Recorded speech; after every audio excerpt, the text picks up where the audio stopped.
Thank you, Mr. Chairman. Yeah, organized was really just kind of moving this microphone over, but thank you, Mr. Chairman. We didn't have a technical conference that the PSC was kind enough to put together, and I'll certainly defer to them to give the overview and summary, which is what they have before us, before providing any comment. But I just wanted to take a minute before they get into their summary of what took place to thank them for putting that together.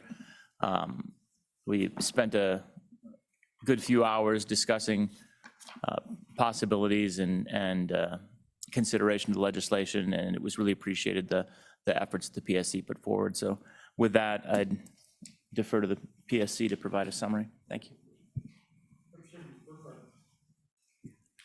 Thank you, Mr. Chairman. Is there a report or anything that goes with this? Do we have anything written?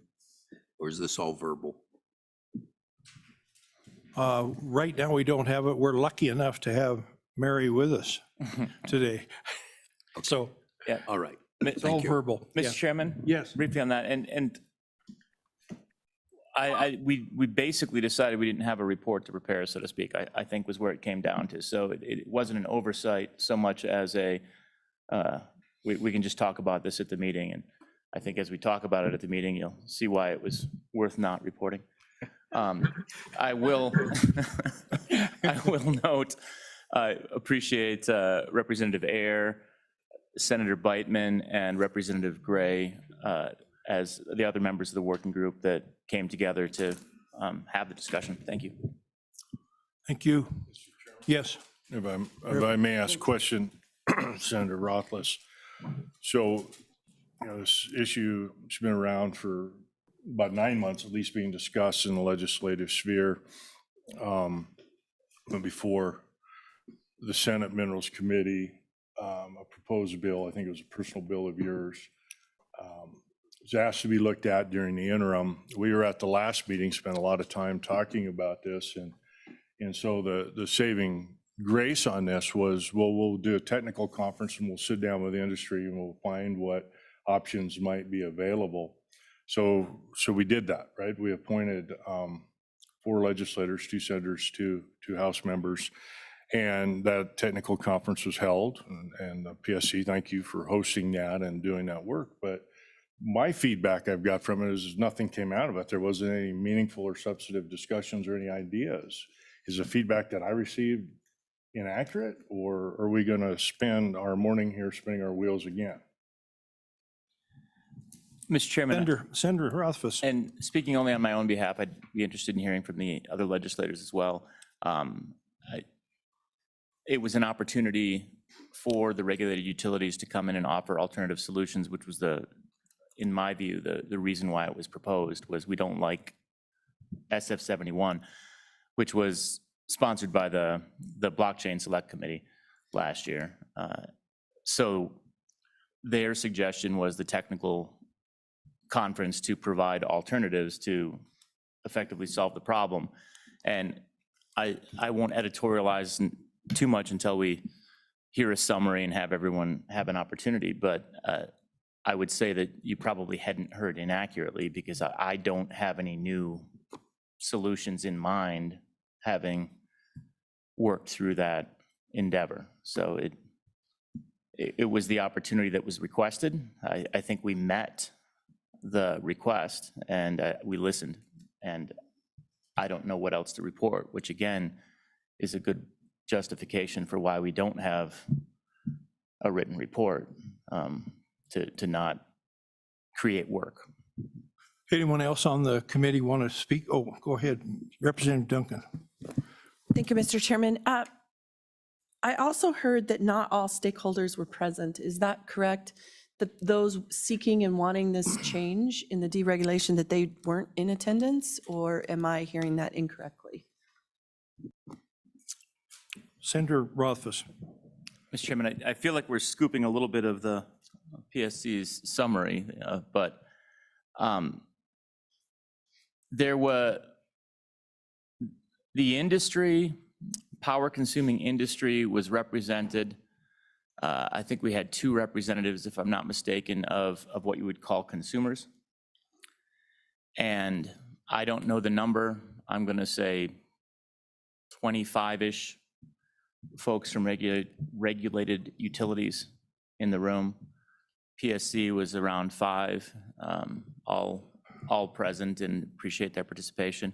And then the legislators, and then we had a handful of folks by Zoom also. So there were advocates for the legislation or for this consideration, but again, I can tell you, I didn't reach out and try and turn it into a how many people can we pack the room with for advocates, because I think we all understand the need for this. That wasn't the intent. The intent, as I understood it, was to hear from the regulated utilities on proposed solutions to the problem we've identified. I didn't personally want to call up all of the people that spent last year testifying at my blockchain select committee and say, hey, come testify again.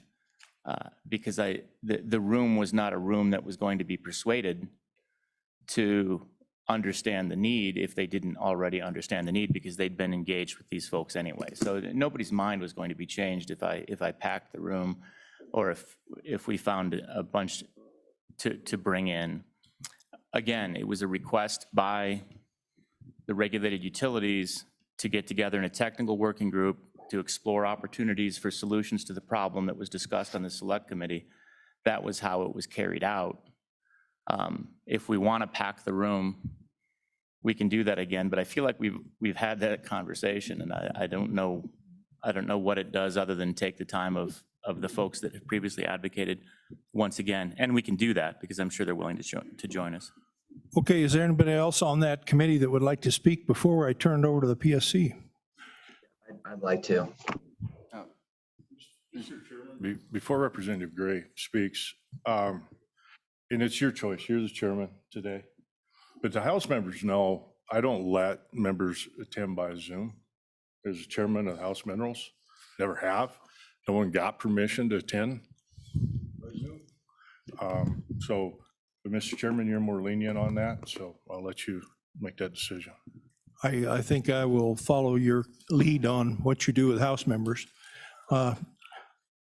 Senator, did you have some input? Mr. Chairman, can I? Mr. Chairman. Senator, did you have some input? Mr. Chairman, I would just, I'd like to hear the Public Service Commission's report before I opine on what I thought and give you my feedback, my personal opinion on the technical conference after they're allowed to give their presentation. Anyone else on the committee that is here would like to speak? Mr. Chairman, the Management Council rule requires members to be able to participate by Zoom, and it's been passed by Management Council. And in revenue, the chairman said that he didn't want to allow a member to participate, and that was challenged. So that's what the rule says. Mr. Chairman? Yeah. It says committee meetings by the members is at the discretion of the chairman. And if Representative Gray wants to take that to Management Council, I'm fine with that, but. Well, this is a change. We had members at the last meeting, so there's just different treatment of different members, so. Yes, Representative Duncan. Thank you, Mr. Chairman. Actually, at the last meeting, I was not permitted to attend by Zoom.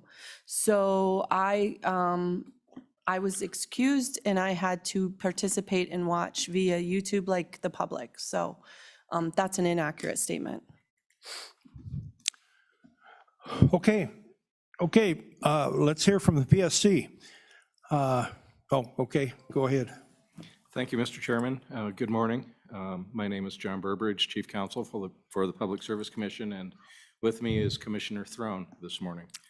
Much like Senator Office has explained, I don't know that my report is going to be all that exciting. We did spend on May 23rd, actually a full day discussing the issue. We started in the morning, and much to my surprise, we pretty much used up the day. Much of the discussion, in my opinion, was a bit repetitive. I did write a summary of what was discussed, and I'll go through that. But first, I'd like to start, and I'll just name off the entities that were there participating. There was 22 public agencies, utilities, companies, and organizations, 5 legislators, and the media was there, Wyoming Tribune Eagle, and News Channel 5, which is, I don't know what the channel is up here. Anyway, News Now. They were also there and did report on it. So we had Chairman Anderson, who participated in the meeting, Senators Beitman and Rothfuss, Representatives Gray and Ayer all participated.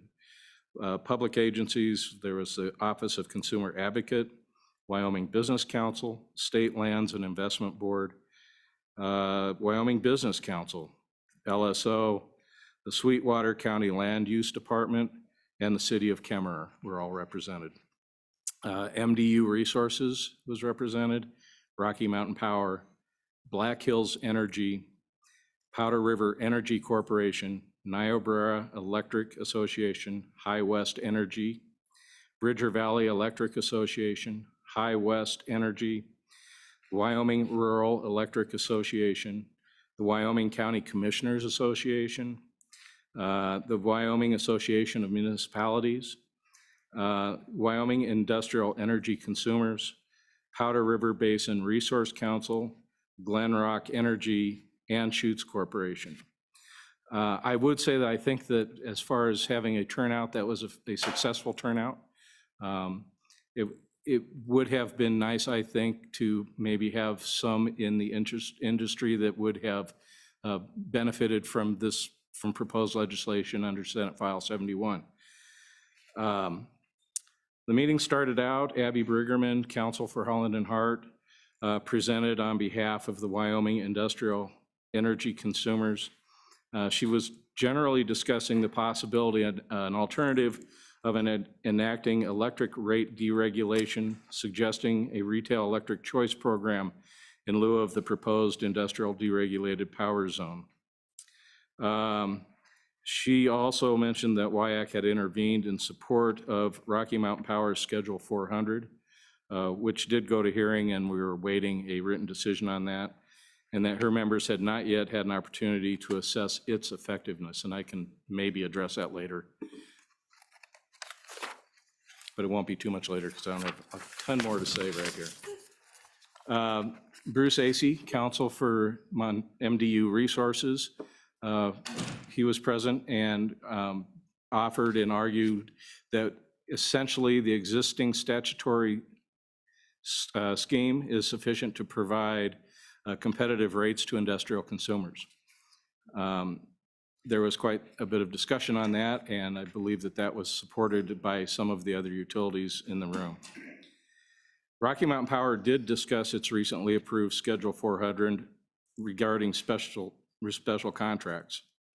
That tariff proposes a framework for eligible consumers to negotiate and enter into special contract or tariff rate.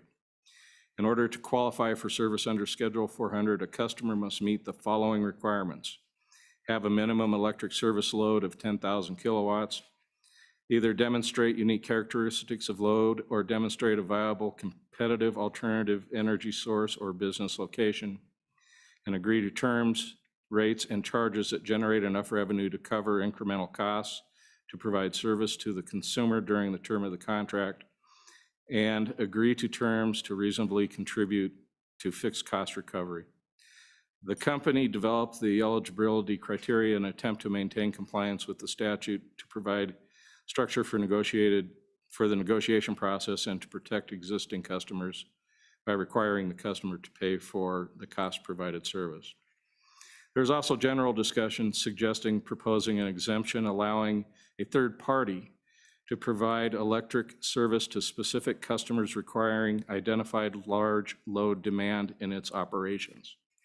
An additional exemption could be for innovative energy projects such as independent power producer using excess generation capacity for a hydrogen project. I would note that interesting developments as of May 23rd, I'm sure you've all heard, there has been a cryptocurrency operator that has set up shop in Pine Bluffs. There has also been, we've received an application from Rocky Mountain Power. They have a pilot program, tariff Schedule 30, that is an interruptible rate that they have asked to be able to expand for a single customer to use up to 25 megawatts of power. We believe that that is another cryptocurrency company. They are using their pilot program 30 as a bridge to, while they negotiate a contract under Schedule 400. So they anticipate to have a large industrial consumer under the newly enacted Schedule 400 that I just discussed. And then lastly, Black Hills also has a cryptocurrency customer that is, we don't have an application on that yet, but they expect that that customer will use up to 75 megawatts of interruptible power. Black Hills, in anticipation of this, we approved a tariff for Black Hills in 2018, I believe, that they are using to be able to reach an agreement with that customer.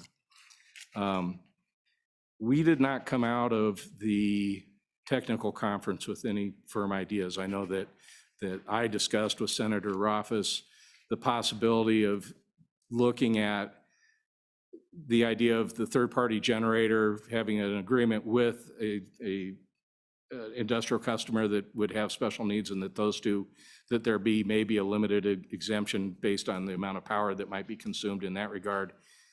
We talked a little bit about the importance, if any, of the idea that a state land or a state section be used versus a situational aspect where it wouldn't be focused so much on an area, but on a situation between power needs of a customer and a third party being willing to provide that power, that they would not be considered a utility in that instance.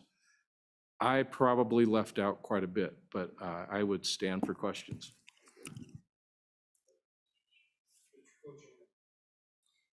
Go ahead.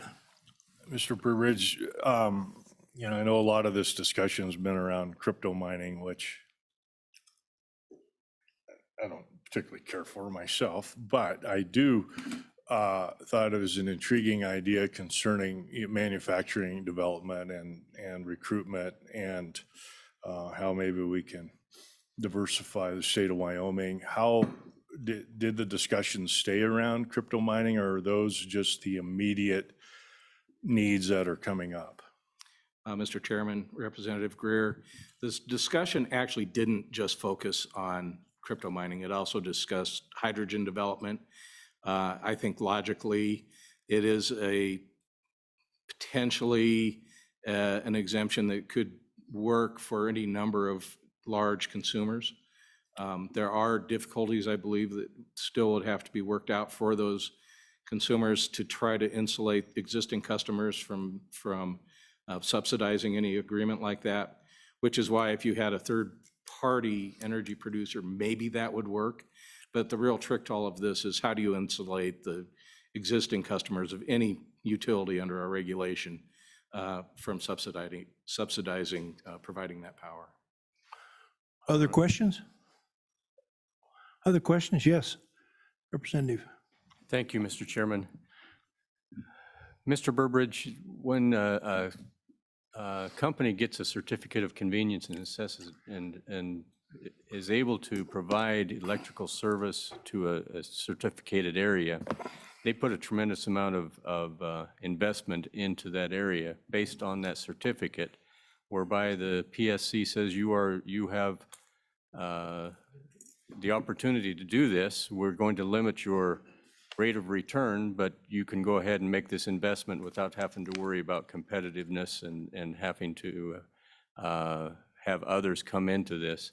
So I think, are we going against what we promised these companies if we do provide a deregulated power zone when we gave them initially a certificate of convenience and necessity?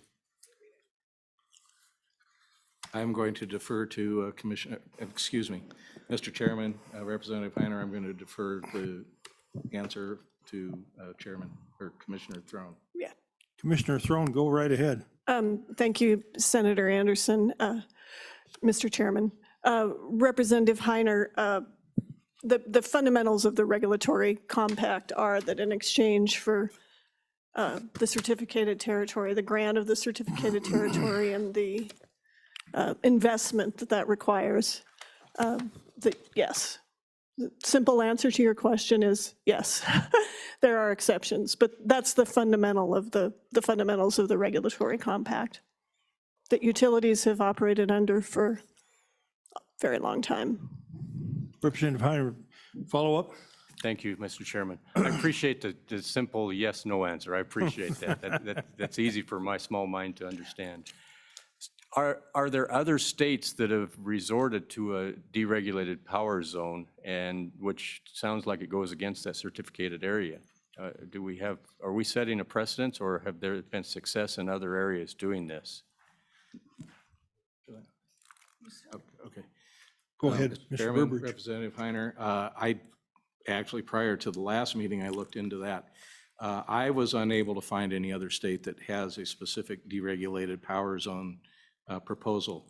Most states that head that direction follow more of the model that was suggested by the Wyoming Industrial Energy Consumers, which is more of a choice electric program where, which would be very similar to our choice gas, where people are able to make a selection of who they would purchase the commodity from.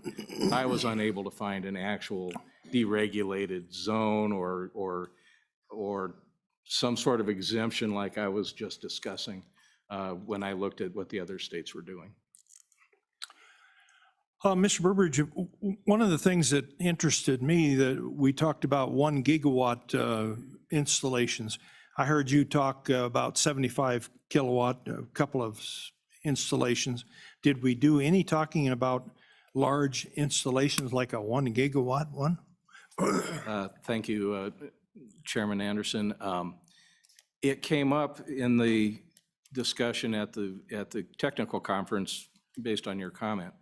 I'm not aware, and maybe Senator Rothfuss is aware, I'm not aware of any industrial consumer out there right now that, at least in this area, that's looking for that much power. Senator Rothfuss, are you aware?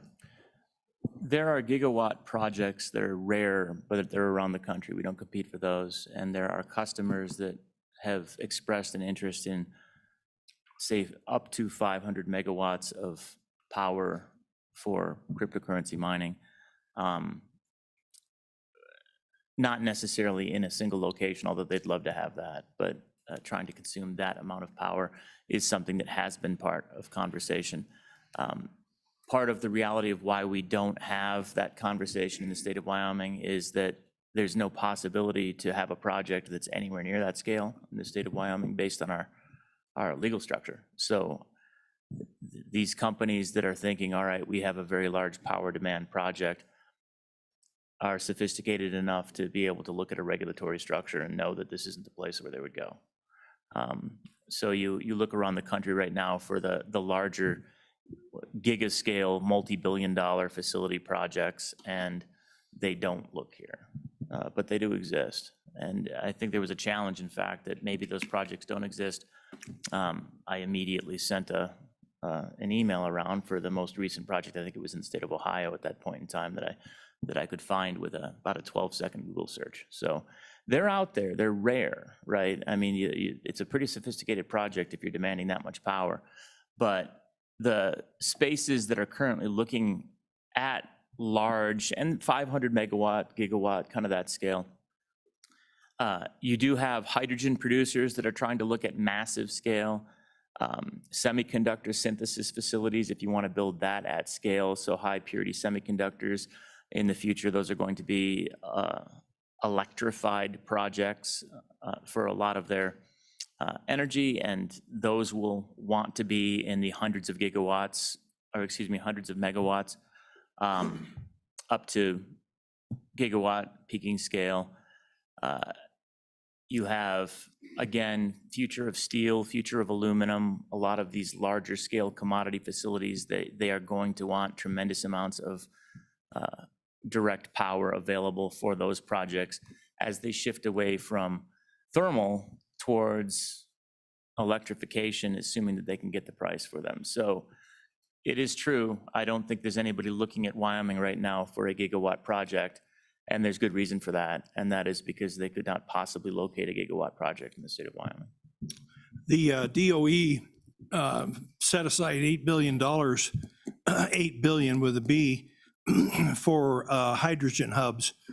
And so they want 4 hydrogen hubs, which would be a $2 billion project. And we're really interested in seeing that in Wyoming. I don't know if that's that large a user or not. And you probably haven't heard much about it yet because the proposal, I heard on Friday at our ERC meeting that the proposal is just going in from Wyoming right now. So I don't know if we'll get it or how much power they require. Do you know? Chairman Anderson, I do not. Commissioner Throne, have you heard of the hydrogen? We've been busy working on the electric vehicle project with YDOT and looking at some grid resiliency money that's out there. So we've been focused on those 2 areas. I am not personally aware or have worked on anything dealing with the hydrogen proposal. Okay. Commissioner Throne? Mr. Chairman, the same. I just wanted to back up a tiny bit in response to the question of whether other states have programs for industrial power zones. Oregon has an industrial power choice program. I wouldn't call it a power zone. It looks pretty complicated, and I'm not sure how much it's utilized.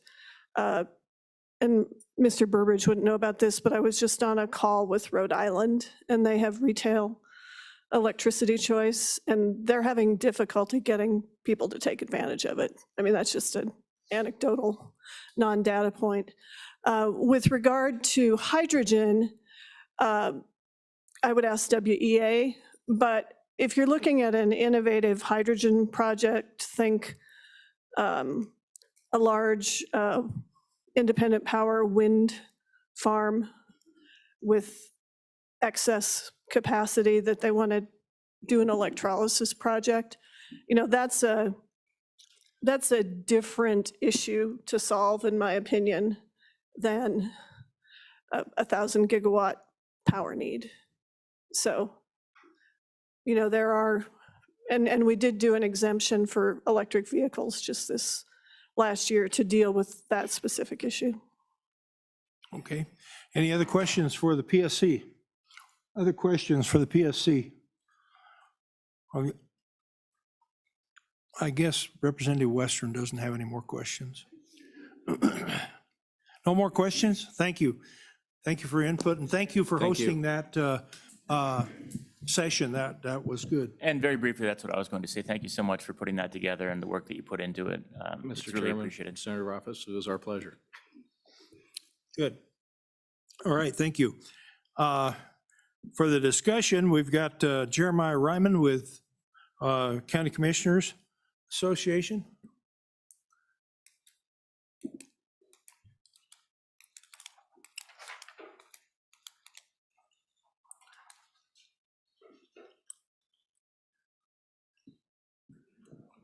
Good morning, Mr. Chairman, members of the committee. I'm Jeremiah Riemann here on behalf of the Wyoming County Commissioners Association. I did participate in the technical conference, but I'll admit I think the technical elements of this issue are not our thing and our concern. With that said, I have been working to draft an amendment to address our particular issues with this legislation. I circulated that with Senator Rothfuss. I wanted to start the conversation there. We had a really, from my perspective, a really productive conversation early last week. And from that point, I've been working to try and get some answers and come forward with something again for that conversation. I don't have anything to propose to you specifically today because it will require a couple of more calls and work on my part, but I'm using that conversation to develop the proposal. I do anticipate that I'll be able to share something back with Senator Rothfuss here in the very near future, and that he and I can continue to work that and bring something back to you for the next meeting, assuming that this conversation continues. Very happy to do that. I want to close by just saying that I'm trying to ensure that my members are well positioned in this legislation. I think that we support the intent that Senator Rothfuss has of putting commissioners into an advocacy role for additional economic development and the purposes of this bill. So I'll continue to work on that. And Mr. Chairman, I'd be happy to answer any questions from there. Any questions for Mr. Ryman? Questions for Mr. Ryman? Oh, we have one, Mr. Co-Chairman. Yeah, Mr. Rima, I didn't want you to get away scot-free, so just, I assume that the County Commissioners Association, so again, they're looking at development opportunities with this, and I mean, just trying to get a little bigger picture to move away from what initially was a discussion on, cryptocurrency mining to something that may be significantly more important of developing our manufacturing sector. What ideas have been kicked around? What are you at liberty to say?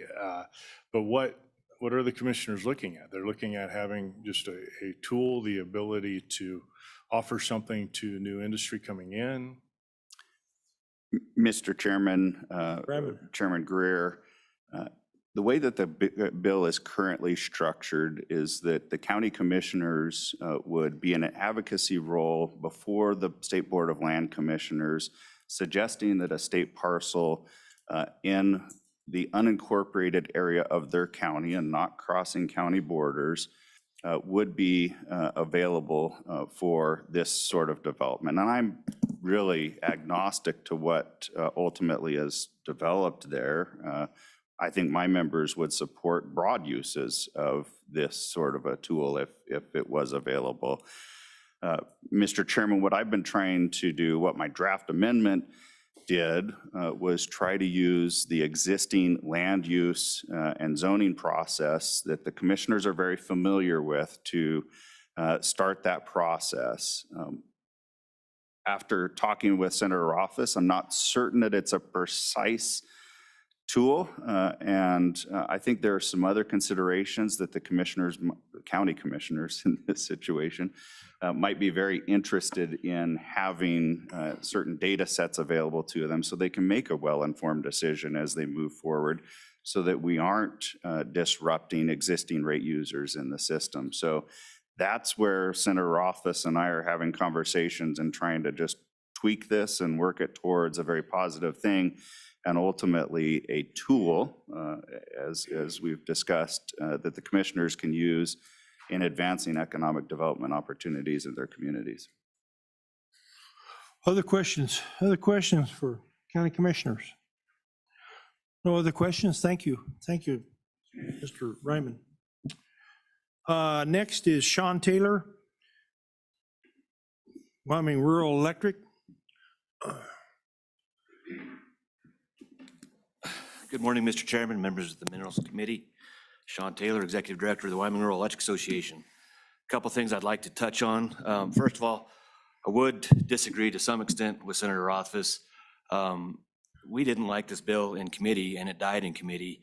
And we said we would be willing to come to a technical conference to look at all the other alternatives. we didn't think that that put the onus on us to come up with those alternatives. And I know that some, if not all of you, have heard from some of my cooperative members. And the reason I asked them to reach out to you all is because I've said what I've had to say, 3 separate times, both in the blockchain committee and in the minerals committee during session, and then at your first interim committee. And I thought maybe if you heard it from somebody other than me, some of your constituents, that it might at least get your attention. So I asked them to reach out, and I did say when I asked them to reach out, this did start with crypto, but then we all kind of recognized what Senator Rothfuss and others wanted to get to, and that's large power users. And we've said from day one, and when the bill died, I said at least that, we want to work with you all because we like large loads too.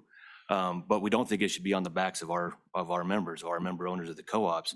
And so I did suggest that in the talking points that my members reach out to you, that there might have been a few crypto folks on the Zoom, but nobody weighed in with any other alternatives. And it quickly, as Senator Rothfuss and Mr. Burbidge pointed out, it quickly became just another discussion that we've already had a number of times.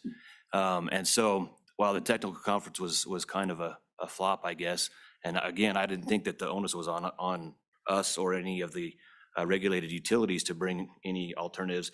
Although I did suggest, and I will suggest again, I've suggested in the past, that if you all in the state want to attract these large power users, then I feel that the state should have some skin in the game and not put it on the backs of our members. And we'd be willing to discuss any of those things. And we've always been open to discussing them. But the fact is, we didn't like the bill in session, and the bill died in session. And so we said, well, let's get together and see if we can find some other alternatives. That hasn't happened yet. We're still open to discuss alternatives. And I'm curious to see what Mr. Ryman has from the county commissioners. But I think you all understand where I'm coming from and where the co-ops are coming from. Our certificated service territories are our lifeblood. You've heard us say that before. And any attempt to chip away at those, and this bill being one of those attempts to chip away at those certificated service territories, really gets our attention and raises a lot of concerns for us. With that, Mr. Chairman, I'd be happy to answer any questions. Representative Western. Thank you, Mr. Chairman. Mr. Taylor, you and I have talked about this. I know appreciate where each other is coming from, but ultimately there's some disagreement there. But you mentioned one of the things you'd like to see as part of the Please Suggest Something conference was having the state have skin in the game. What would that look like from a policy standpoint? Mr. Chairman, Representative Western, I don't know really. There's tax incentives for all kinds of things in the state, and there's tax breaks for all kinds of industries in the state. I don't know if that's the route you all would want to go, but I don't know. I'm just saying that if you want to do this, then let's talk about the role that the state would play, not just the role that the utilities would play or wouldn't play. Follow up? Thank you, Mr. Chairman. I'm not saying I'm hesitant to the idea of the state having skin in the game, but at the end of the day, this is an instance where we've got 2 private parties, at least in a conceptual basis, 2 private parties, the person who's selling the power and the person who needs the power. And so I'm not sure if it's really the right place for the skin to have, or the state to have, skin in the game, unless we can really kind of conceptualize what does that specifically mean. Again, is it tax breaks or otherwise? But I think the state's role is more to ensure that both parties are being treated fairly from a regulatory standpoint, and that no one is disadvantaged from square one or disincentivized to try to do business in the state. At least that's how I look at it from a regulatory perspective. So thank you, Mr. Chairman. So wouldn't you agree? Mr. Chairman, I guess to some extent I would agree. I like the fact that you're saying that everybody should be treated fairly. The reason we oppose this bill to begin with is we see some disadvantage to our members if this bill were to move forward. Yeah, the problem with the state having skin in the game, they can't really do that directly, but economic development groups can. And we have a Wyoming Economic Development Group, so we would have skin in the game. It wouldn't be direct from the state necessarily. And Mr. Chairman, that's why I say I don't know. I mean, you all know what you can and can't do. And our co-ops are all about economic development. That's good for our communities and good for our members. And so I don't want to slam the door on anything except this bill.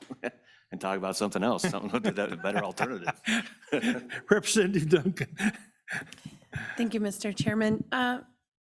So I have a couple questions. Because just when I think I understand something, you guys say something and it goes right out the door. So with rural electrics, you guys can do a contract with a large industrial company, correct? Mr. Chairman, that's correct. Okay, thank you, Mr. Chairman. So you could, in theory, do a contract with one of these large industrial load companies, say company ABC, and you could do a separate kind of pricing structure with them as a rural electric, because you're separate and you fall under different rules under the PSC than the regular utilities, correct? Mr. Chairman, that's correct to some extent, Representative Duncan. Our co-ops aren't regulated for rates. So by that, in that regard, yeah, we have some flexibility to work with these large loads, and we have. And Mr. Burbidge talked about the one with High West Energy outside of Pine Bluffs. They came to an agreement and a contract with the crypto mining company for a special rate. And as I've said from day one, if we can pencil it out so it does not harm the rest of our members, we'll do that. And High West and their power provider, Tri-State Generation and Transmission, were able to figure out how they could make it work. And the company signed, the crypto company signed a contract. And that's one thing that we haven't seen a lot from the crypto industry anyhow, is any long-term contracts to kind of shore up, if we give you a special rate, are you going to be here for the duration of, the contract? Okay. Mr. Chairman. Follow-up, yes. So that's not the case. So you're a unique case because you would be able to do that case by case, company by company. However, is that not the case with your traditional utility? Are they able to do that same flexibility or no? Mr. Chairman, Representative Duncan, I'll let those guys speak for themselves, but I know that they have already done some, and they have special tariffs that they file, which are different rates. So they have worked with the PSC, they have worked with crypto or large industrial loads, data centers and whatever, to come to an agreement. And they're no different than, we say we need to protect our members, and the investor-owned utilities need to protect their investors, so they're not gonna make any agreement where their investors are gonna be harmed. So they pencil it out the way they do, and they take it to the PSC. We pencil it out the way we can and make it work. And we don't have to, we just file it with the PSC. It doesn't need to go through anything else. Okay, Okay. I'm getting to my point. Oh, all right. know. Go ahead. So, thank you, Mr. Chairman. So we can already do this. We can already take care of these large load people. They're just not wanting the rates at the level that they're wanting to pay. So maybe it's more in the sense that the economic development or the Wyoming Business Council or those different groups aren't coming together with the right incentives, the right negotiation perhaps.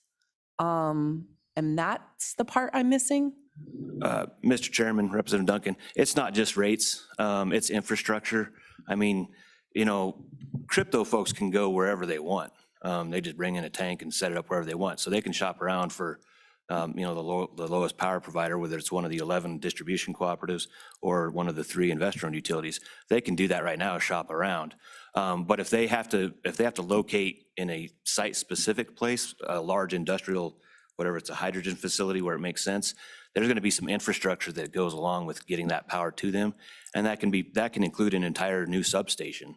And who's going to pay for that? It's not our members.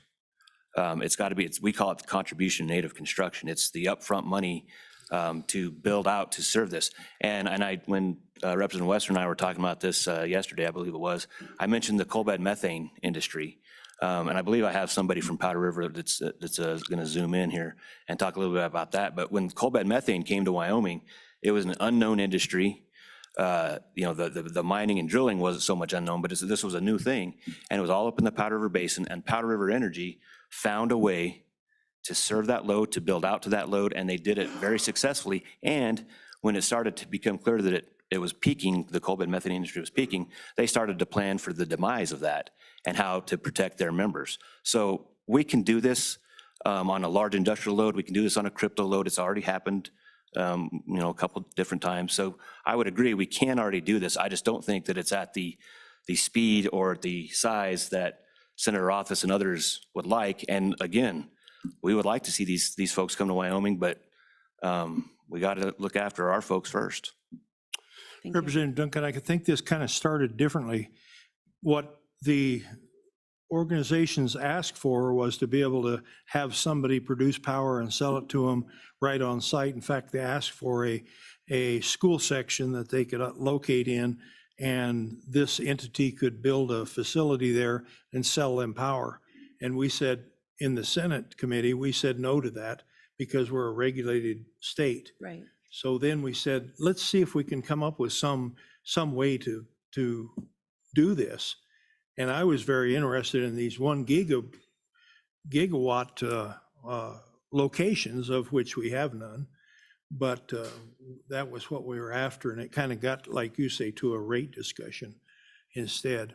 So, Thank you. any other questions for Mr. Taylor? Mr. Senator Cooper. Thank you, Mr. Chairman. Mr. Taylor, I'm seeing that maybe we're dealing with a little bit of a misnomer here. I think rather than deregulation, what we're talking about is the ability for, just as the chairman just said, direct purchasing from a third party in a very limited situation. And I'm seeing what the PSC said, that this could be handled with an exemption to deregulation. It's not really deregulation we're talking about, because we're not talking about deregulating the whole system or deregulating to your member customers. We're talking about the ability for an industrial user, larger industrial user, 5, 10, 50 meg, whatever it might be, to generate power on site and utilize that power on site, just as the chairman just said. So would you say that that a third-party purchasing situation where we're talking about maybe stranded gas, a remote location for some type of industrial siting is feasible, rather than trying to do it through the existing infrastructure, or are we clear out in left field here? Mr. Chairman, Senator Cooper, and somebody else can probably correct me if I'm wrong, but third-party generation is currently available. Yeah. You can put a big gas generator on an industrial site and produce the power and use the power. You just can't sell the power. And that's where we would be concerned, is if they were allowed to sell that power to anybody outside, whether it's this deregulated industrial zone, or if we don't even have anything and some person that's currently providing their own generation started to sell that power outside to other customers or other members, that's where we become concerned. So the third-party generation can already happen and is happening, I believe, to some extent. It's just that ability to then sell excess power to other parties is where we are concerned. Mr. Chairman. Follow up down here.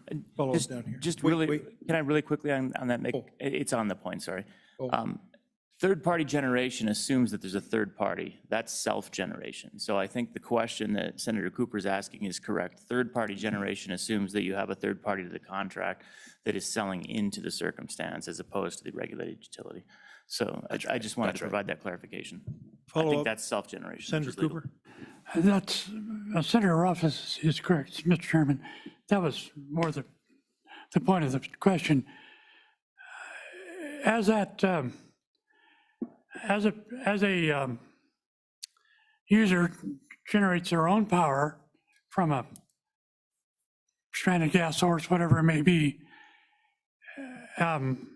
is that power if they're generated for their own use, is that power taxable? Or is it just the severance tax and the gas taxes that would be taxable?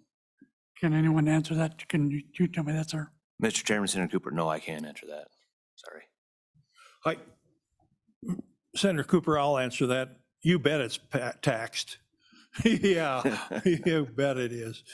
Okay, any follow-up? Yes, sir. Oh, Can you, yeah, I guess I'm confused about how it would be taxed because it's a person generating for their own use.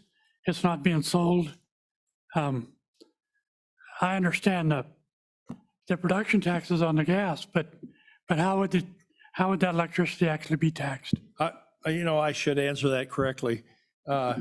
It is not taxed, and the gas used to produce the power is not taxed. If you use it for on-site, like a generator, it's not taxed, and the electricity is not taxed. We had hundreds of generators out in the coal bed methane, and there was no taxes on either. So, did you have something to add? Mr. Chairman? Oh, yeah, go ahead. No, sir, you're missing the point there. If this generation if this gas is being purchased from an oil and gas producer for generation for a crypto miner, an industrial user, outside of their own production, then the gas would be produced, or the produced gas would be taxed because it is sold, but the electricity itself would not be taxed. Is that correct? I don't know. I don't know. We don't have that situation because we're a regulated state. Yeah. Mr. Chairman, I might be able to add something to that discussion. Excuse me.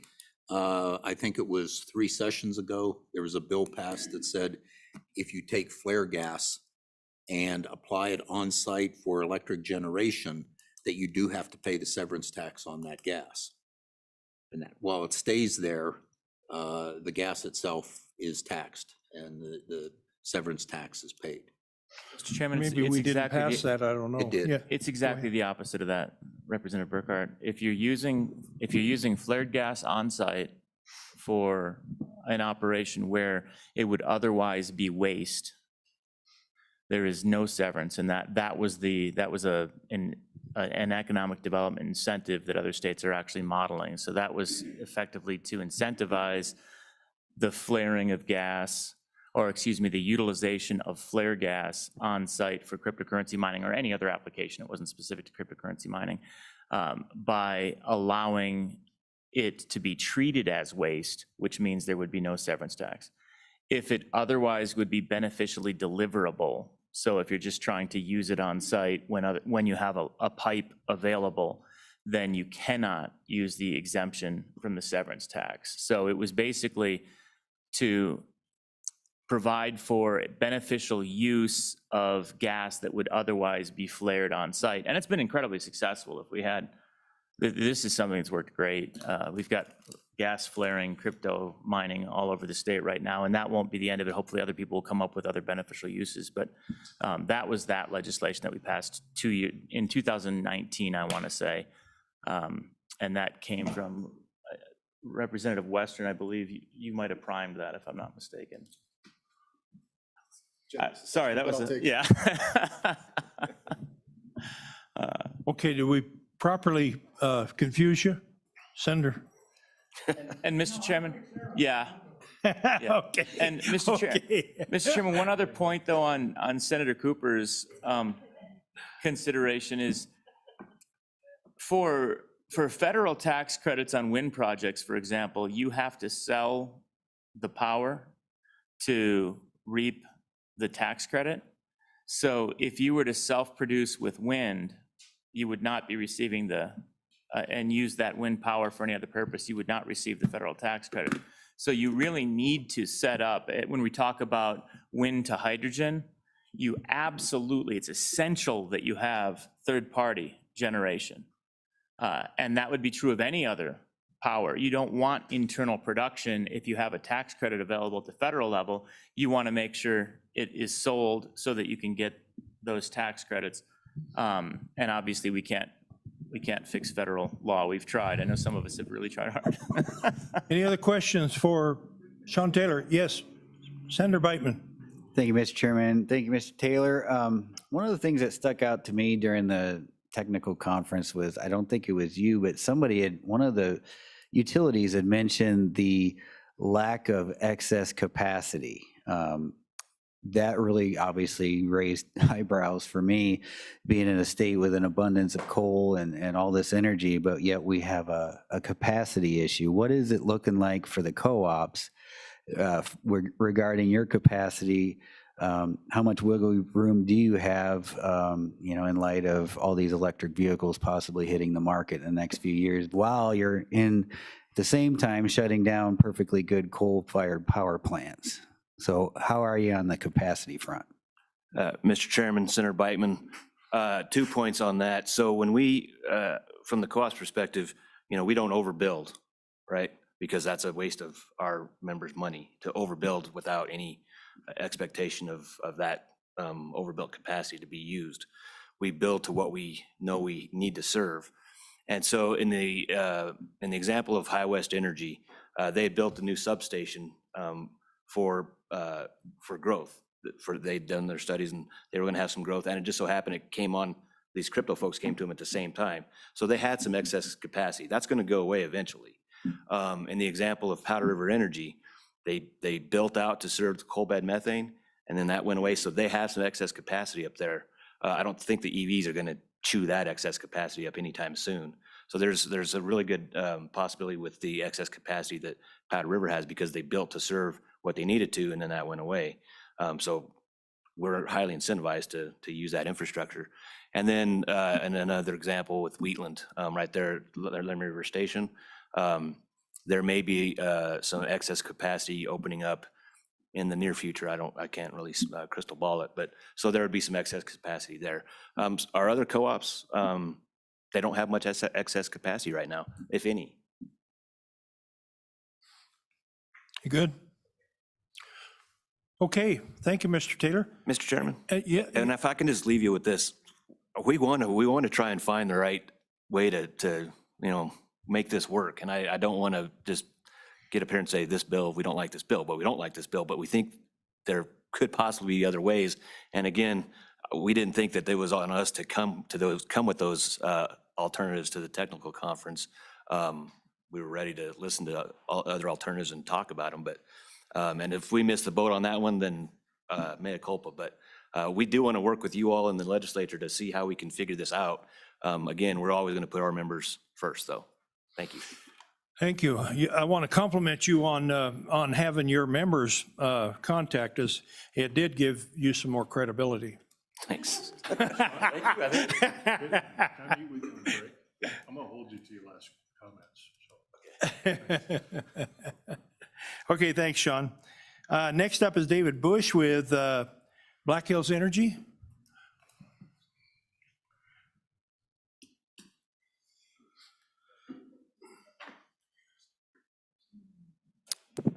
Good morning, Mr. Chairman, members of the committee. David Bush, Black Hills Energy. I really, following up on what Sean said, I don't know that we have a whole lot new. As Mr. Burbridge commented, we had an exciting announcement last week with a new crypto miner coming to Cheyenne. We reached an agreement with them, 45 megawatts to start, up to 75 after that. A deal I believe that we've been working on for some time as part of our RFP process that we went through last fall, trying to identify crypto miners and those kind of customers that would be beneficial for the community and for us, and that we could work with. So we were able to get that deal done, and we're hopeful by the end of this year they'll be up and running and be producing, mining crypto and doing their thing there, which is good for the community. I think onto that, any of these projects take time. These large projects are not going to happen overnight. I think we're all aware of a rather large company that's based in Cheyenne that has a data center down there, is expanding that data center. That took years to get in the process. Before I was even with Black Hills Energy, they had started with that. we were able to use a innovative tariff to work with that company to get them to come to Cheyenne. They're now investing a couple of $1 billion in the community and the county in their expansion, and it took several years. You're not going to get these projects overnight. It's going to take time. It's going to take time to work the deal, time to get the infrastructure there. That's a big part of it. I think Sean talked about that as well. To move electricity, of course, you need wires, you need poles, you need transformers, substations, all that infrastructure. It has to be paid for, and it has to have, you have to have time to construct it. And right now, especially with supply chain issues, we are a couple of years out on a lot of that infrastructure. So even if a large company, no matter where they go, unless they find an existing place where that infrastructure is already sent or distributed out, and they could just plop down, you know, take over an existing building, say, it's going to take time. We're going to need time to do this. And in that time, we can work with those companies, and we have. I think under the current structure, we do have the ability to work with these companies to get them here to Wyoming. One thing I would say is if the committee decides to move forward with this legislation or something similar, I would ask that you, not only for the co-ops, but for us as well, have, and it's already in the bill, that maintains that it's for new customers only and not for existing customers, because we have invested in the infrastructure in our service territories, especially for the co-ops. That could really have an impact on rates for other customers. If a third party, say, was to come in and start cherry picking the best customers, that would have a very negative impact on existing customers. So whatever the committee or the legislature does on this issue moving forward, please keep that in mind. So with that, I also want to thank the PSC for hosting the technical conference. I think there was a lot of ideas that may have been kicked around that we're not maybe totally in favor of, but there's some things there that I think maybe we can, with time, and if we have a situation, we can look at it and see if it works. But at this point, from our standpoint, under existing law, we can do a lot of what we're trying to do to land some of these larger customers. And at this point, in talking to economic development folks anecdotally around the state, generally it comes down to workforce, housing, land, and water, and whether or not we're going to get those projects. All right, any questions for Mr. Bush?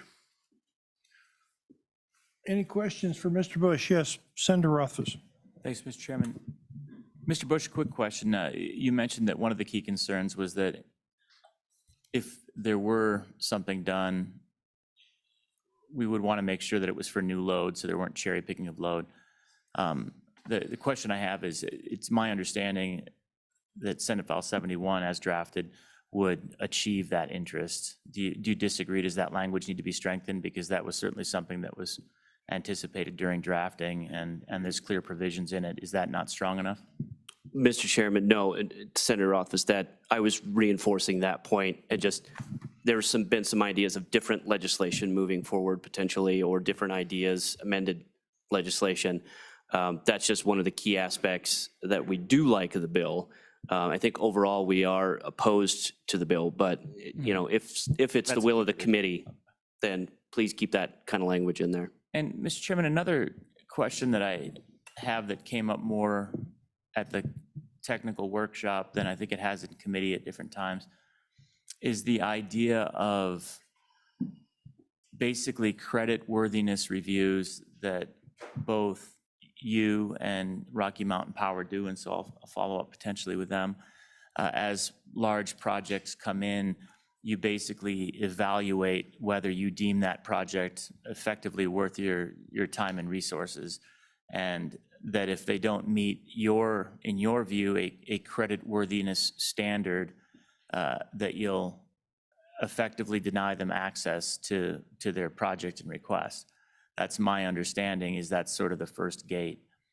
And so one of the concerns that we discussed was the idea that our regulated utilities were acting as gatekeepers for large-scale projects in the state of Wyoming, where your judgment of credit worthiness would sink or facilitate a large project. And so the question that we discussed, and so I'll just ask you here, is how is it appropriate for the state of Wyoming to cede authority for gatekeeping of all large-scale projects to private for-profit companies that don't have really Wyoming's policy interests as their primary motivation, but rather the interest of their boards of directors and their members, which are certainly different? Mr. Chairman, Senator Rothfuss, we have discussed that issue. It's come up anyways at a couple of different of these meetings.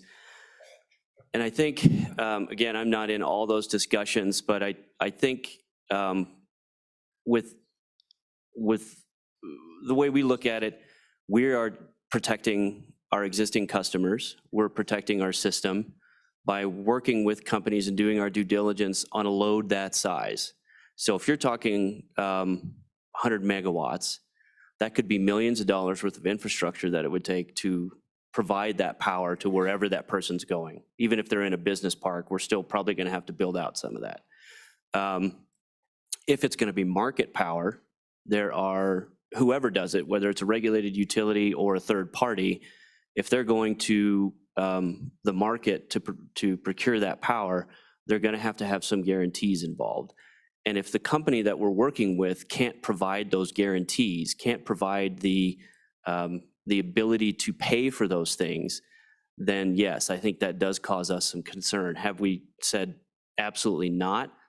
That I don't know. We may have said, okay, you're a brand new company, you just formed, we don't have a whole lot of credit history on you, there's not a lot of information about who you are, and so at this point, we have to maybe charge you a little bit more and provide a little bit more credit assurance, which I think is where Mr. Taylor has brought up, perhaps the state gets involved there. If you have a policy, if the business council or whomever. Well, Mr. Chairman, on that, I understand that interest, and it's the same interest banks typically have when they're deciding to give loans.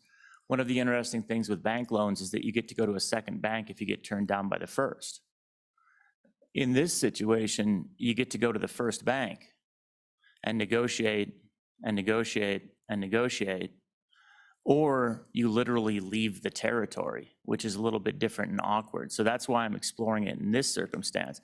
I definitely understand creditworthiness. It's a very robust system, but why, when we have a circumstance where you're the one bank effectively, and you get to make that judgment call, but it's in exchange for, it's my understanding, correct me if I'm wrong, that in exchange for that certificated territory, you basically have an obligation to produce power for any entity that wants to purchase power. Is that not accurate? Well, yeah, Mr. Chairman, sorry, provide the power, yeah. We don't necessarily have to produce it. Oh, right, provide power. My apologies, I said produce. Provide power for anyone that asks for it. So that's the trade. So when we talk skin in the game, I'm curious at what point the regulated utilities inserted themselves as, in my view, kind of overstepping their role, where if you're obligated by the state in exchange for the certificated territory to provide power to anyone that asks for it, you've taken on the responsibility of deeming whether someone gets to be good enough to receive the power they're asking for. How do you have that authority? And how often do you turn someone away? Mr. Bush? Mr. Chairman, Senator Rothfuss, I don't know how often we turn somebody away. I would say it's pretty infrequent based on the number of folks that we've had come into the Cheyenne area, which is our electric service territory is primarily the Cheyenne area. I would, there's probably more expertise in this room with the Office of Consumer Advocate and the PSC that can speak more into some of that, perhaps the specifics of that. I do think it's appropriate for us to look at the creditworthiness and to look at not only protecting our existing customers, but we have an obligation as well to protect our creditworthiness as a business. And that also factors into who we decide to do business with on those larger scales like that. Well, Mr. Chairman, then follow up on that. What about a first right to refusal concept where you have the opportunity at some reasonable rate to provide power, but if you're unwilling to provide that power, then you're decertificated, so to speak, for that client, that somebody else gets to provide it? Because again, I'll ask, you said you don't know how many times you've turned it down. I know that you had a request for a reverse RFP kind of concept. You basically made a call to the crypto community, and this is only specific to crypto, so we're talking much more broadly, Mr. Chairman, than crypto, but I know that you have that recent call. How many megawatts of total power would you say you received applications for in that call? It's my understanding that that's many hundreds of megawatts, but I don't know. Do you know what that would total?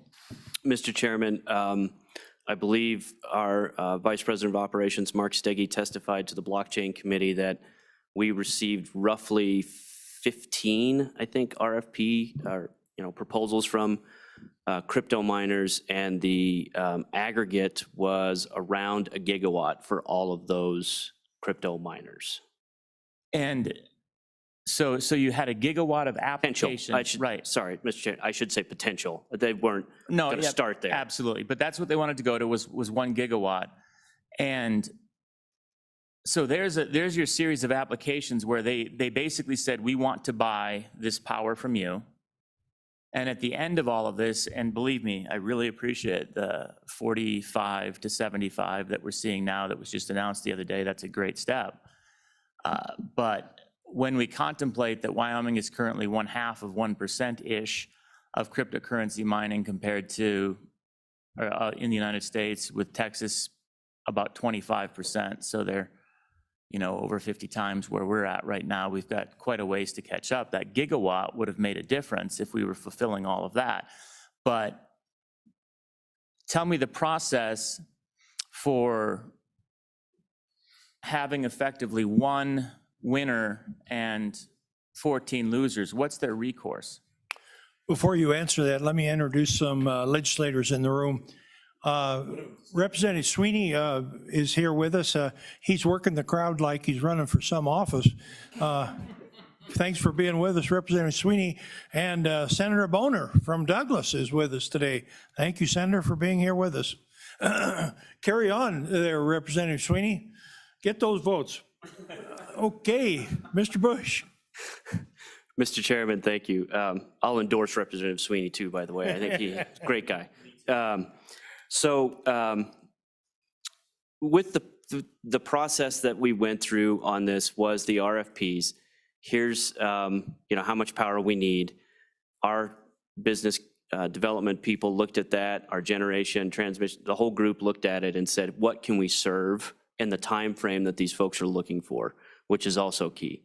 As Mr. Taylor pointed out, crypto miners in particular move fast, so they want it as quickly as possible.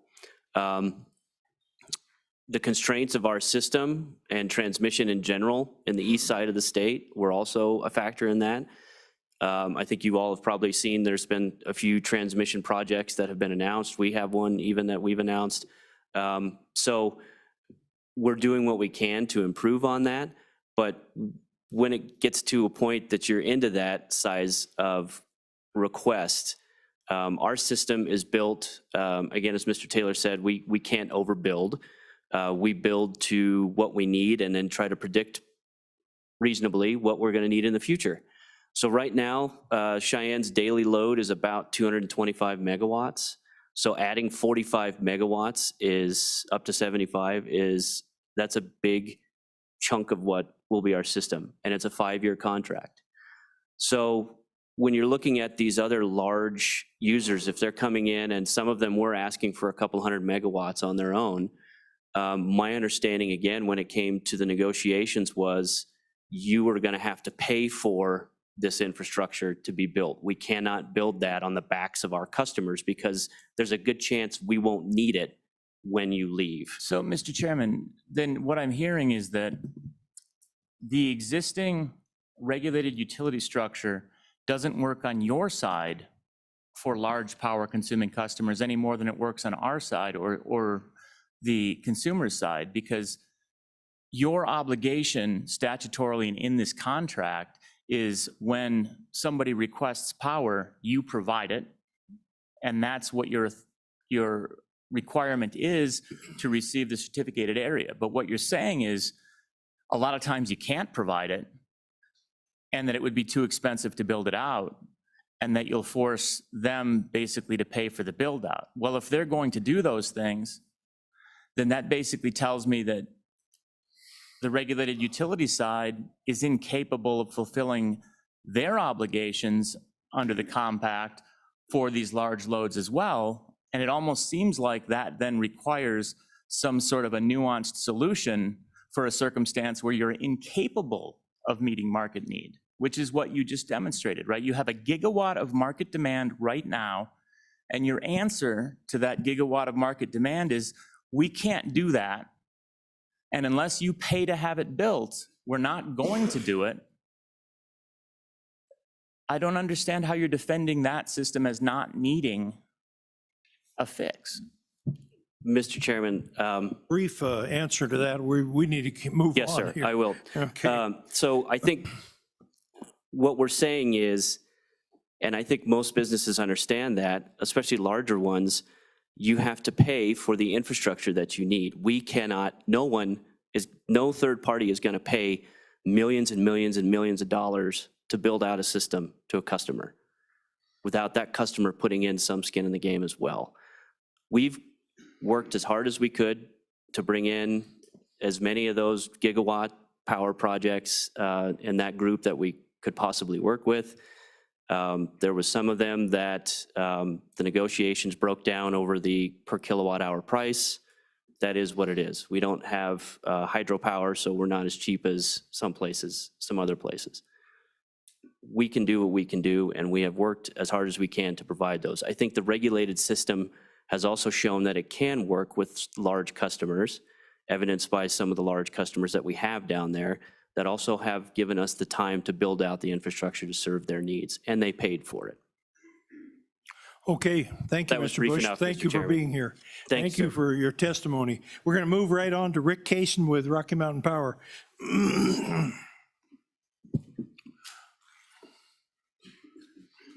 Rick Kaysen is brought back up.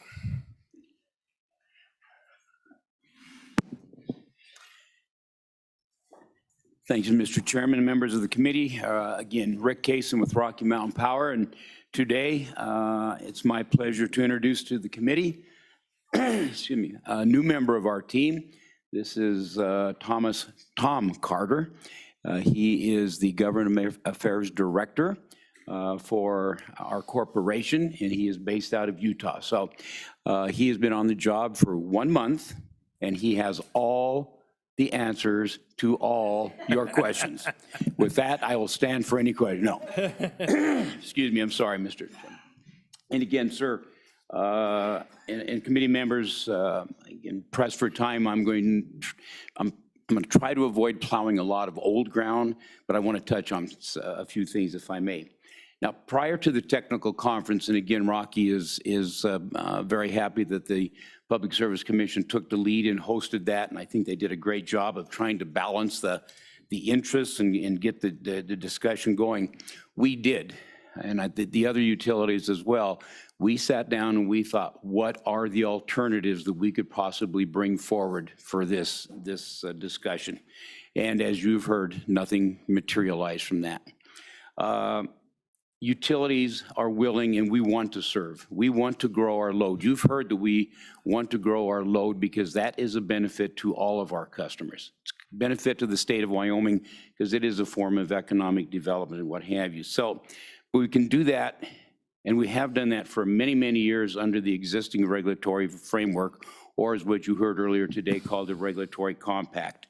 And that framework considers all customers, existing and the new or potential customers as well.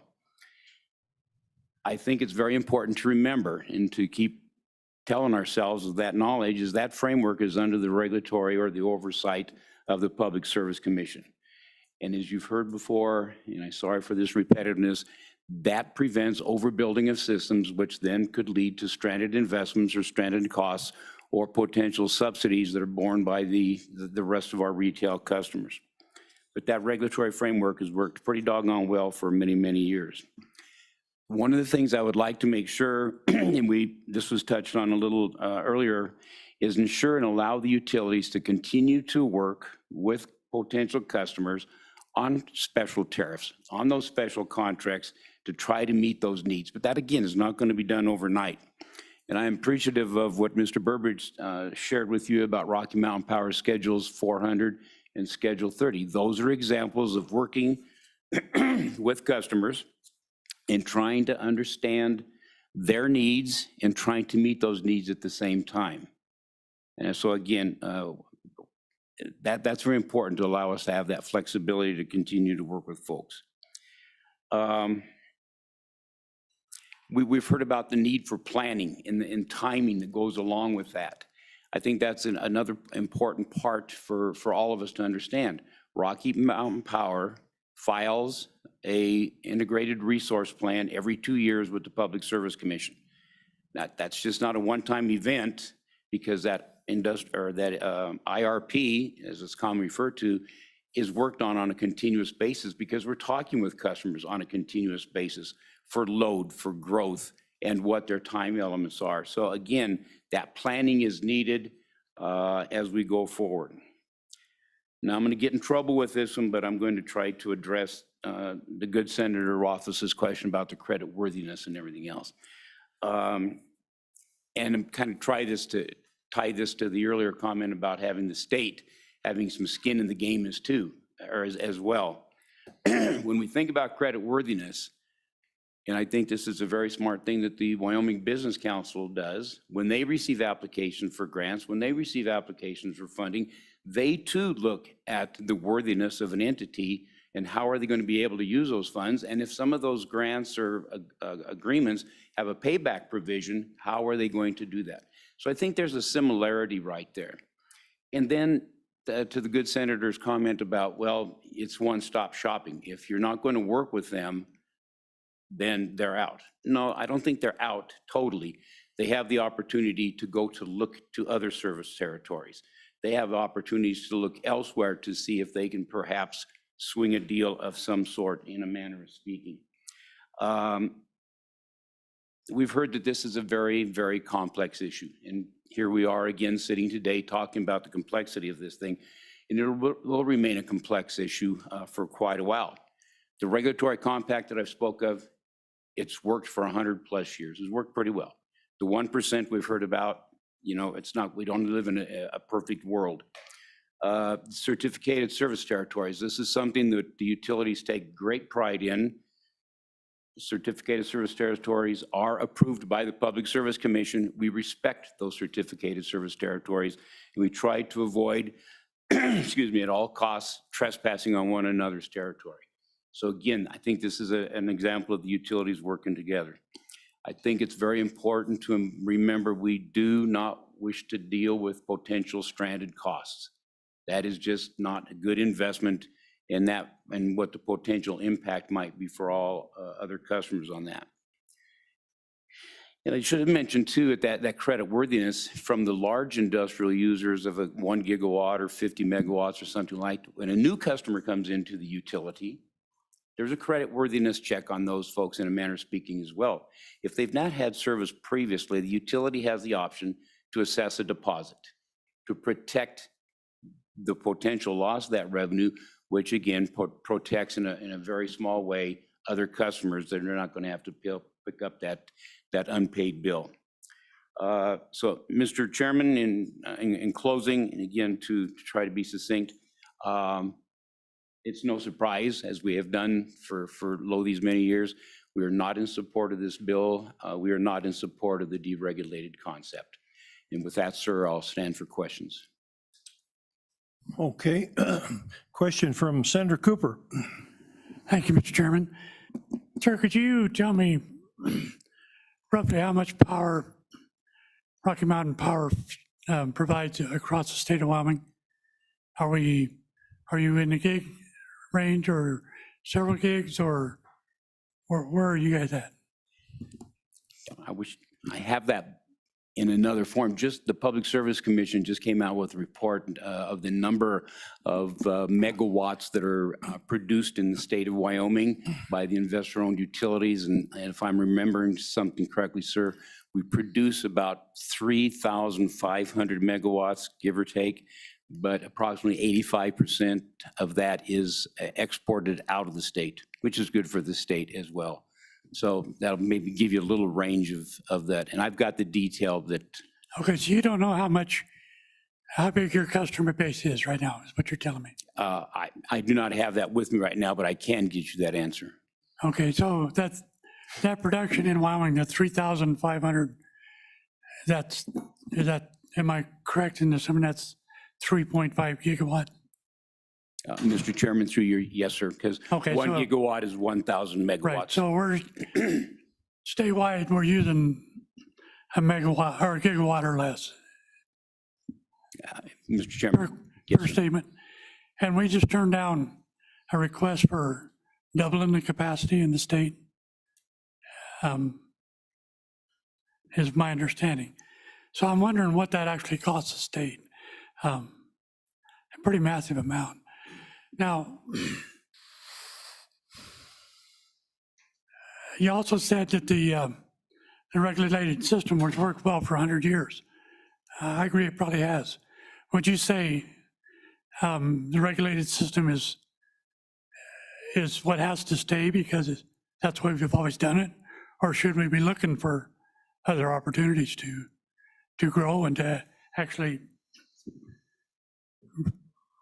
bring these new companies to Wyoming rather than doing just exactly what you said, exporting power, exporting jobs?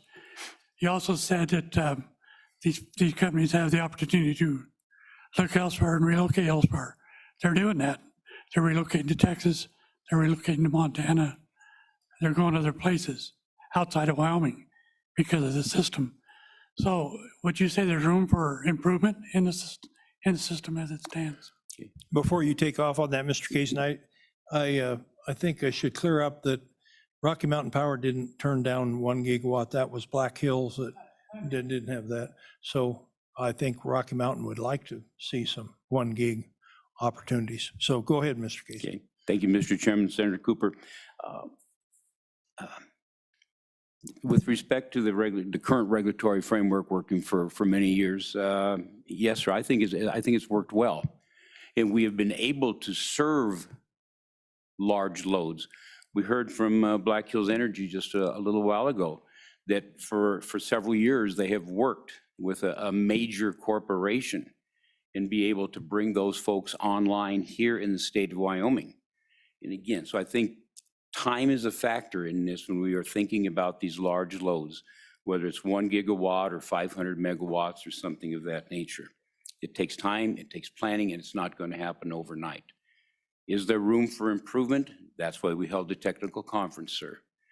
I think there's always room for discussion about those improvements, but I also caution about the exposure for other customers and what the impact might be on those. So again, I'm being somewhat repetitive, sir, and I do apologize for that, but that's the reality, I think, that deals with when we are looking at very large loads of electricity, the demand, and the requirements to be able to serve that.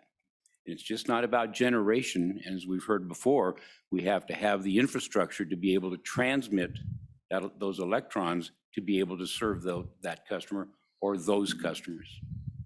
Other questions for Mr. Kaysen? Other questions? Other questions? Seeing none, Mr. Carter, would you like to add anything? We welcome you to your first Minerals Committee meeting. It's good to be here with you. Let me just briefly introduce myself. My name is Tom Carter. Recently, I was serving as the energy advisor to Utah Governor Spencer Cox and was offered an off-ramp to get out of government and come and take bullets from a different direction here with Rocky Mountain Power.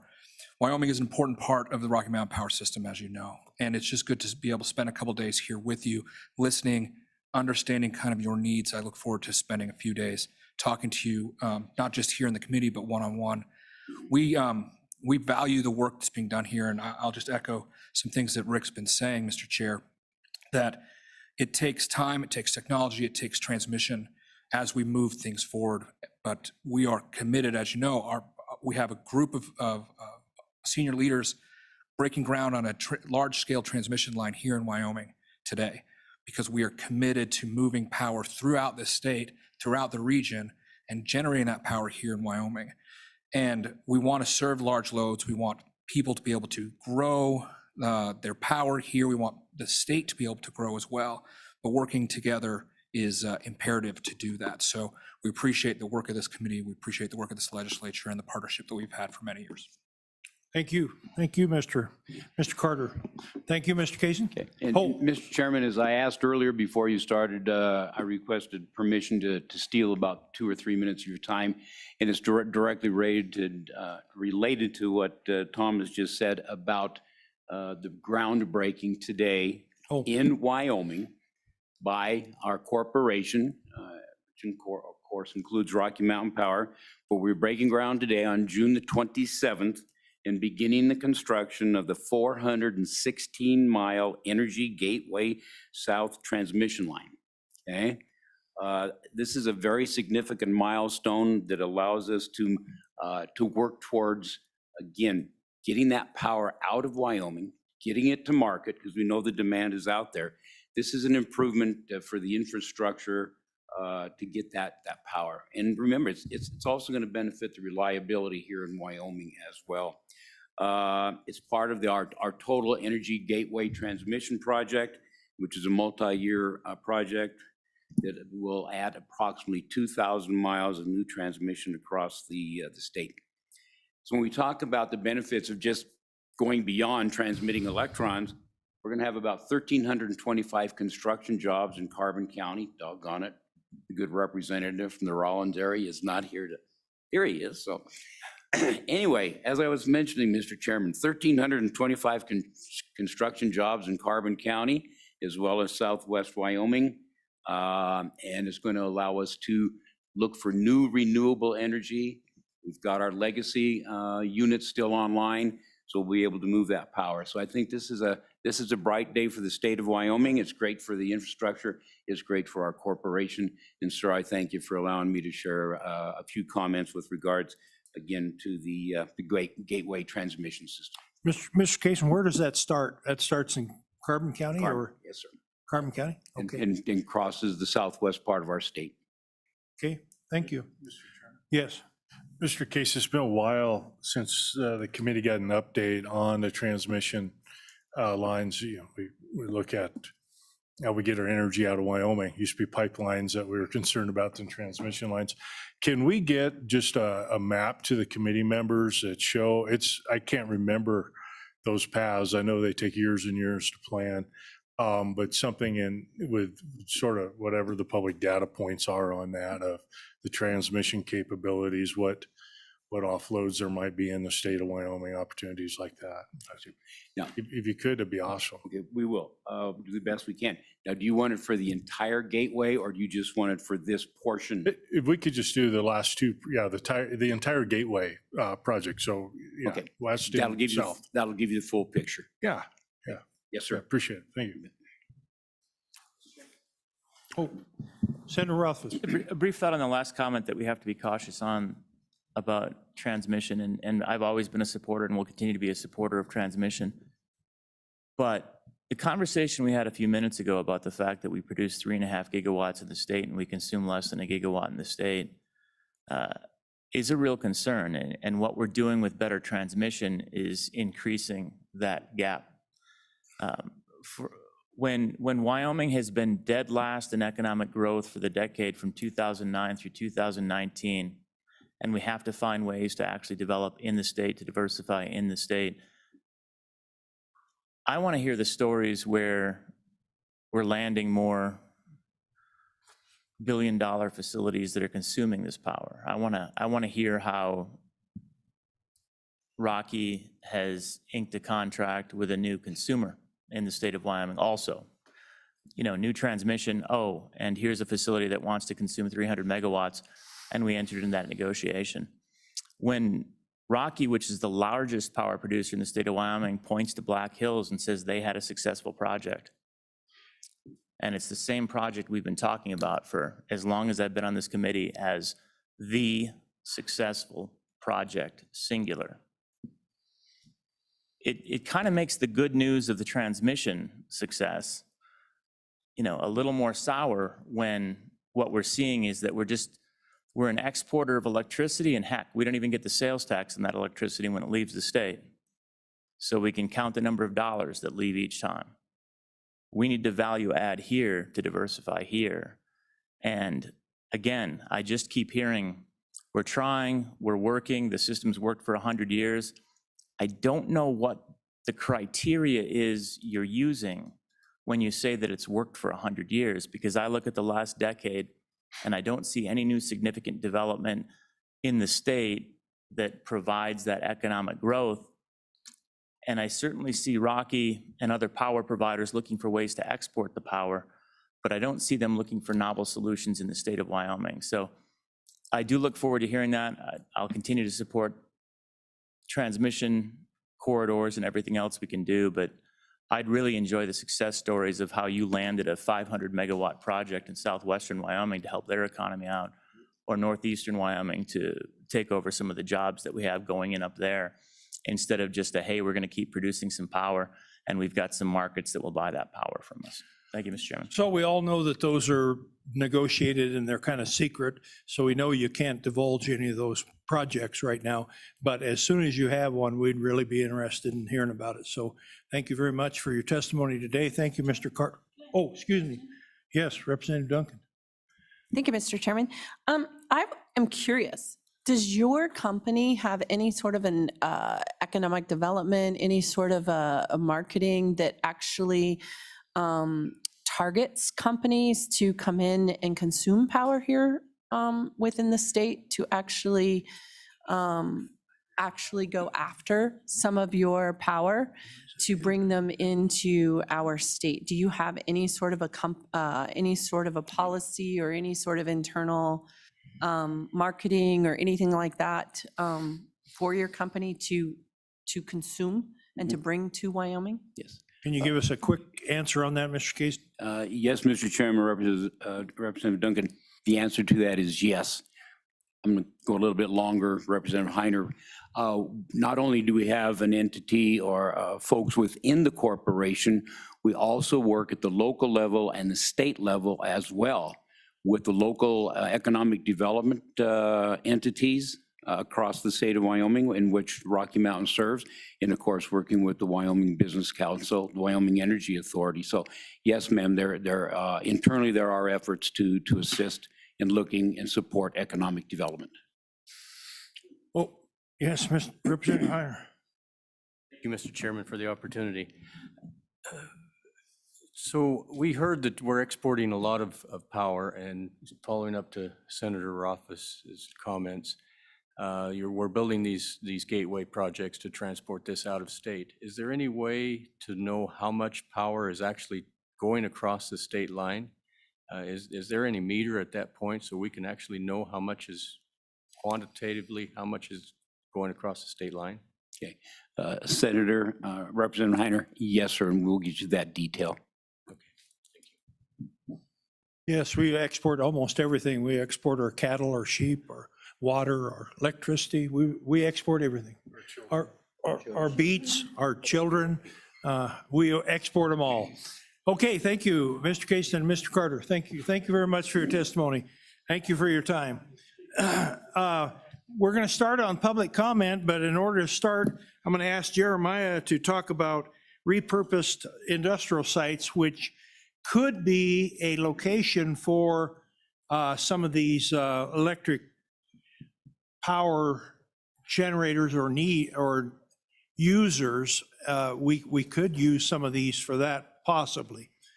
So Jeremiah, go ahead and talk about repurposed industrial sites, please. Sure. Thank you, Mr. Chairman, members of the committee. Again, Jeremiah Riemann with the Wyoming County Commissioners Association. Yeah. This is not a topic that was on the agenda, but it's one that we discussed last time, and I just wanted to give you a very brief update of where that work on repurposing industrial sites is. Our association hosted a meeting with a lot of stakeholders, and Representative Sherwood participated in that conversation. Senator Anderson, I think you popped on for a few moments. We are working in 3 areas at this point in time to try and identify issues that this committee can tackle or that others can take on. The first of those issues is identifying where these sites are. And I won't suggest to you that we have the entire universe captured quite yet, but I am excited to suggest to you that the Nature Conservancy, along with a number of other stakeholders, has hired Jim Ford and his company to look at coal sites in particular across the state, and that will be statewide, not just in one particular region. So they'll be doing that identification. That will be taking place over the summer, and hopefully we'll have something to report on that later this year, perhaps this fall. The second area where we had considerable amount of conversation is identifying what we would or how we would acquire these sites or put them in a position to ultimately be transferred to other entities. So we have a working group that's going to continue working on those particular aspects of the issue, and I'll be working with Phil Christofferson with the Campbell County Economic Development Organization up there as we begin to work through specifics, again, that we can bring to you. The third area where we are working, and the Wyoming Business Council is taking a leadership role on this particular area, is having a conversation with redevelopers, because ultimately we want to get these assets into private hands. Ideally, that would be private hands to private hands, but also considering what that looks like if government, whether that's a county or some other entity, might hold those for a short period of time as we get them to that other area. And there is a considerable, there are a considerable number of companies that specialize in this redevelopment space. Primarily, they've been working in urban areas, redeveloping industrial sites across the country. We're trying to have that conversation about what that looks like here in Wyoming with industrial sites. So they'll be convening that conversation as we move this forward. I'm happy to say that the working group includes everybody from economic development groups to actual companies, county commissioners, and we would certainly welcome your participation.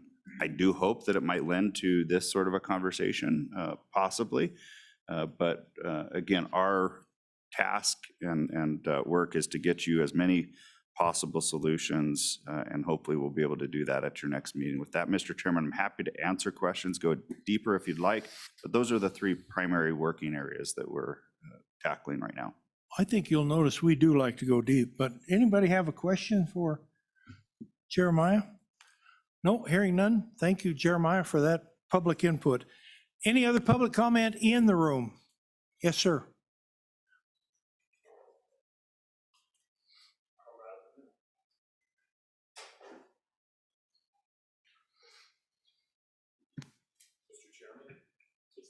It's not on it. Mr. Chairman, good committee members, my name is Sean Octavius Murphy. I testified at the Senate committee hearing on this legislation, and those that were there would remember I held up a carrot suggesting that we needed to provide incentives for utilities. I'm reminded of the comments here that I did not attend the technical meeting, but Senator Mike Kinsey told me, if you don't have a seat at the table, you're probably on the menu. And I've watched that unfold the last year, particularly for companies, entrepreneurs, the very entities we're trying to attract to Wyoming, they don't have a seat at the table. All these meetings that are being held, these committees that are being formed are catered around the utilities.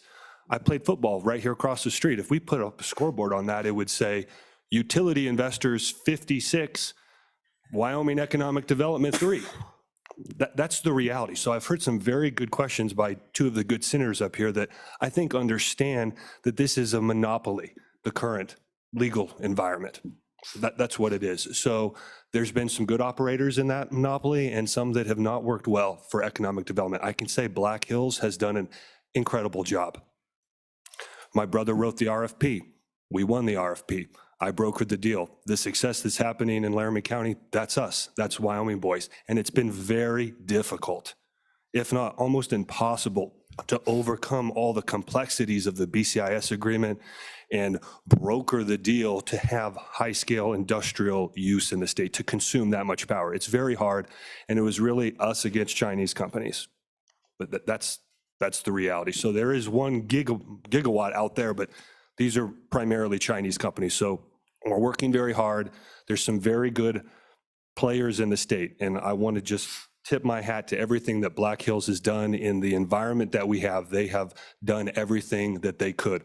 We have some other good ideas on how we could do that legislatively, but if we're not willing to work hard to find these carrots and sticks, these incentives or these ways to help the utilities come around, we're just going to see more that the utility investors are winning and Wyoming economic development is losing. I think we can find a way to win, and I know that this committee can do that. So with that, thank you for your good consideration. Thank you, Mr. Murphy. Any question for Mr. Murphy? Seeing none, thank you for your testimony. Somebody else was from the public comment. Come on up.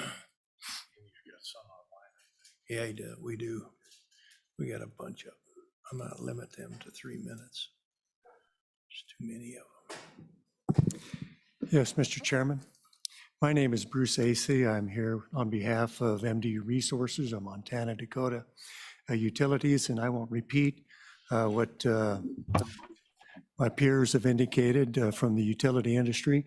Montana Dakota, as you know, is a utility that serves in northern Wyoming. It's part of a 5-state region in which it serves. It also has affiliates that serve in the Northwest with 2 other utility companies. So we do have a broad brush of coverage with respect to utility service. I take a different position than some of what has been presented to the committee thus far this morning, in the sense that I don't believe that the meeting with the Public Service Commission was a flop, in the sense that I thought that it was an opportunity for this issue and some of the concerns that we have with respect to economic development to go to the Public Service Commission to watch that and to mediate it, and also to air some of the issues that we have among their staff, which are experts in this area. They know not only state regulatory issues, but also federal regulatory issues. They know the complexities that are there. And given that, I think you have a view that's not only state, but it's also regional and national, given the PSC and their association with national regulatory bodies. Given that, I do think there are misunderstandings that have been posed to the committee with respect to Wyoming's regulation, because I do think it is inviting for those who are interested in coming to the state. As I've testified before, and just as Mr. Taylor said, this is a number of times that you've heard from us. But with respect to this, I do believe that we brought up issues and we brought up options that are available to prospective customers that are coming to this state. one that we've mentioned, particularly with respect to the certificated territory concept. There are options there. There are also options with respect to tariffs that we talked about. There's options with respect to interruptible service that we talked about, and exceptions that can be made. All of these are options that we indicated that we would discuss, and we did discuss when we had our meeting with the Public Service Commission. I do take exception to the idea that we're the sole gatekeeper with respect to, and that is the utility industry is the sole gatekeeper with respect to those who would like to come to our state. Please be mindful of the fact that when there is an application that goes to a utility company for service in the state, if the terms and conditions that are offered to that prospective customer are unacceptable, that's not the end. That is definitely not the end, because they always have the option to go into the Public Service Commission, who acts in the public interest, to see, in looking at investment, and looking at consumers, and looking at the company, and analyzing all of the different options and interests that are involved, to come up with an answer that is going to be there. So I do think that that is an issue and an element that the committee needs to be aware of with respect to what our present regulatory environment is. It is much more friendly and much more flexible than I think what the committee has been introduced today and in the committee meetings in the past, because there are options that are there for a company that is interested in coming to the state. I don't want to repeat what has been stated before, but I do think we have a very good regulatory environment that is inviting, and it is flexible enough to bring customers to the state. Thank you. Thank you, Mr. Essay. Any questions for Mr. Essay? AC? Got to be from the Bighorn Basin. to Bighorn know Basin that. guy? Oh, AC, oh, okay. Mr. AC, does your organization have any hydropower? I know there's some in North Dakota. I don't think we rely on hydropower hardly at all. I mean, we do have a small system in Sheridan, but it is something that was brought in by the city of Sheridan. It's small. We've got some small, but not significant. Okay, all right, thank you. Thank you for your testimony, Mr. AC. AC, that's not AC. Any other public comment in the room? Public comment in the room, there we go.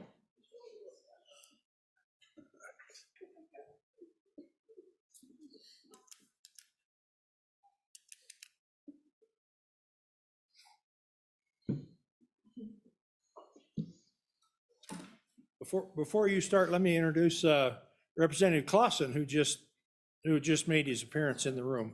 Senator Boner's here too. I already introduced him. You already introduced him? Yeah, Oh. yeah, where were you? Yeah. All right, go ahead. Thank you, Mr. Chairman. Bryce Freeman, I'm the administrator of the Wyoming Office of Consumer Advocate, at least for another 65 days or so. I'm going to be retiring around the 1st of September. Oh. I've been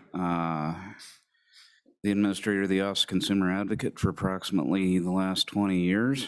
And over that period of time, I and my staff, a very small staff, there's 6 of us, including me, have fought very hard to keep Wyoming utility rates low. And I'm proud to tell you that Wyoming is routinely the 5th or 6th lowest cost state in the nation, according to the Energy Information Administration, on average for retail electric rates. So I think we've been pretty successful in keeping retail electric rates low. The statutory mission that you gave me in 2003 was to advocate for the best interest of utility ratepayers in Wyoming and all citizens of the state.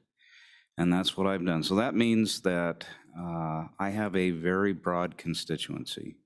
I have to balance the interests with Mr. Murphy, who you just heard from, who I applaud for his entrepreneurial spirit, with the interests of Grandma Millie, who is on a fixed income and needs to have low and stable rates.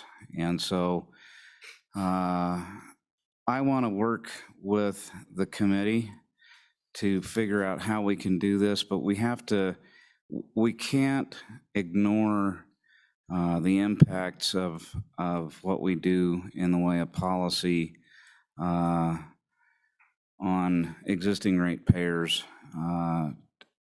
as we go through this. We have to balance those interests. And I think the best way, I've been in this business for 30 years, I think the best place to do that, because these are complex issues, is at the Public Service Commission. We've been, as you heard from Mr. Murphy, it's not a perfect solution, but Black Hills, I think, has at least gotten it fairly right. And we've been right in the middle of what we call the large power contract service. That's the tariff that Microsoft takes service under in Laramie County, and then the blockchain interruptible service BCIS tariff. We worked on those pretty hard to make sure that they would accommodate these new loads, that they wouldn't be a disincentive to new loads coming in, but also that they protected the interests of existing customers. Microsoft is in the process of building 3 data centers. They have an existing data center there. They're building 3 more, and I drive by one of them every day on my way to work. It's been under construction for over a year. It's a big place. These large infrastructure facilities, whether it's on the utility side or whether it's on the customer side, they don't just pop up. There's a lot that goes into them. There's a lot of planning that goes into them. So we need to plan for all of that, and we need to be patient and make sure that we get this right. Okay, thank you, Mr. Freeman. And in Bighorn County, is that Mr. Freeman or? I don't know. Any questions for Mr. Freeman? Any questions? Any questions for Mr. Freeman? Thank you, Mr. Freeman, for your testimony. Any other public comment in the room? In the room. We have some public comment in Zoom. So who's up first? Is Shannon Anderson up first? Mr. Chairman, we have Abby Briggerman, Amanda Cavallari, and Michelle Irwin. And so who's first? Abby Briggerman. Abby? Okay, Abby, can you go ahead? Hi, good morning. Can you hear me all right? Yes. Thank you. Thank you, Mr. Chairman, and thank you to the committee as a whole for your time here today. My name is Abby Briggerman, and I am from Holland to Hart. I, along with Thor Nelson, who has previously testified before you, represent the Wyoming Industrial Energy Consumers, or WIAC. WIAC's members are all large industrial customers who take service specifically from Rocky Mountain Power. Together, as a whole, they represent approximately half of Rocky Mountain Power's entire Wyoming load. WIAC participates in proceedings before the Wyoming Public Service Commission on a regular basis in matters impacting their electric rates and service. Electric service is generally the biggest cost of WIAC members' operations, and so WIAC's general goal is to keep electric rates low and service reliable. WIAC also appears before this committee and other legislative committees as need arises. And we also did participate in the technical conference and appreciate the Public Service Commission's efforts to host that conference. WIAC supports efforts by this committee to lower electric rates and supports these conversations here today. As we've previously mentioned, we believe the current legislation would benefit if it were applicable to as much industry as possible. In other words, limitations on the industry eligible for this legislation would only limit the legislation's efficacy. So we recommend that it be allowed to apply to existing established customers as well. We do not believe it should apply solely to a single industry either. Additionally, we support removing geographic limitations within the current legislation. That greatly inhibits existing customers from participating, and we believe removing that limitation will make the legislation more impactful. WIAC is happy to work with the committee on legislation in this area.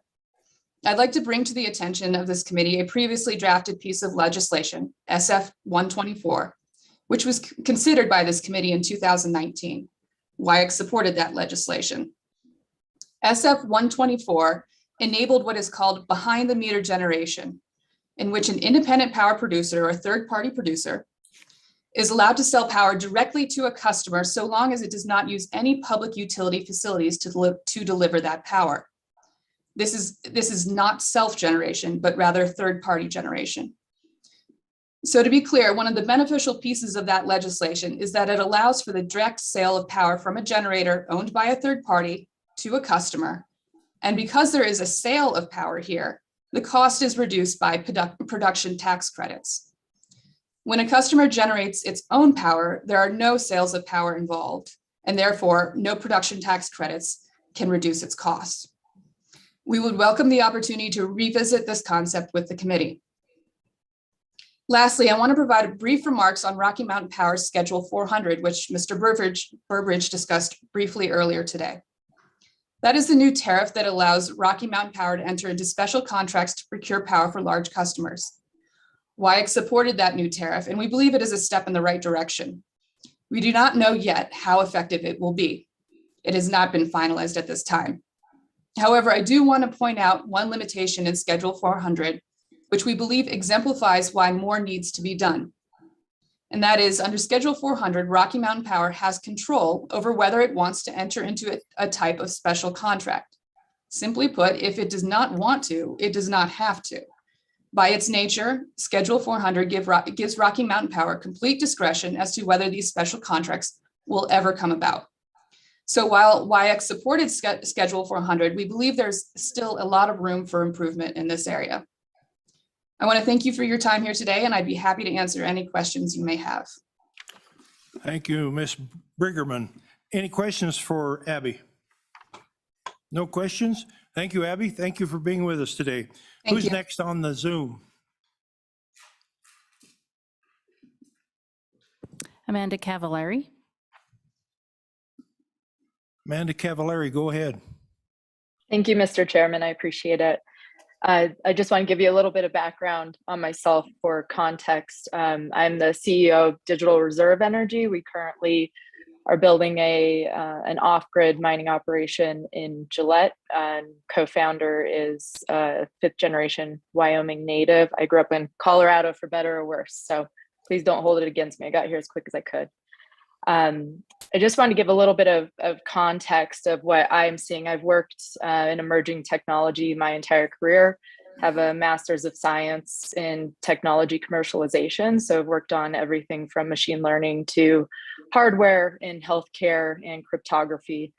Have been doing some work with the University of Wyoming's business school the last 3 years on how do we bring more jobs to the state so we aren't exporting our students and children in the future. So I think a lot more students want to stay here. And so bringing, cutting edge technology, whether that's manufacturing, data centers, for better or worse, digital asset mining is really important to the state. And this is kind of the last piece to closing that circle.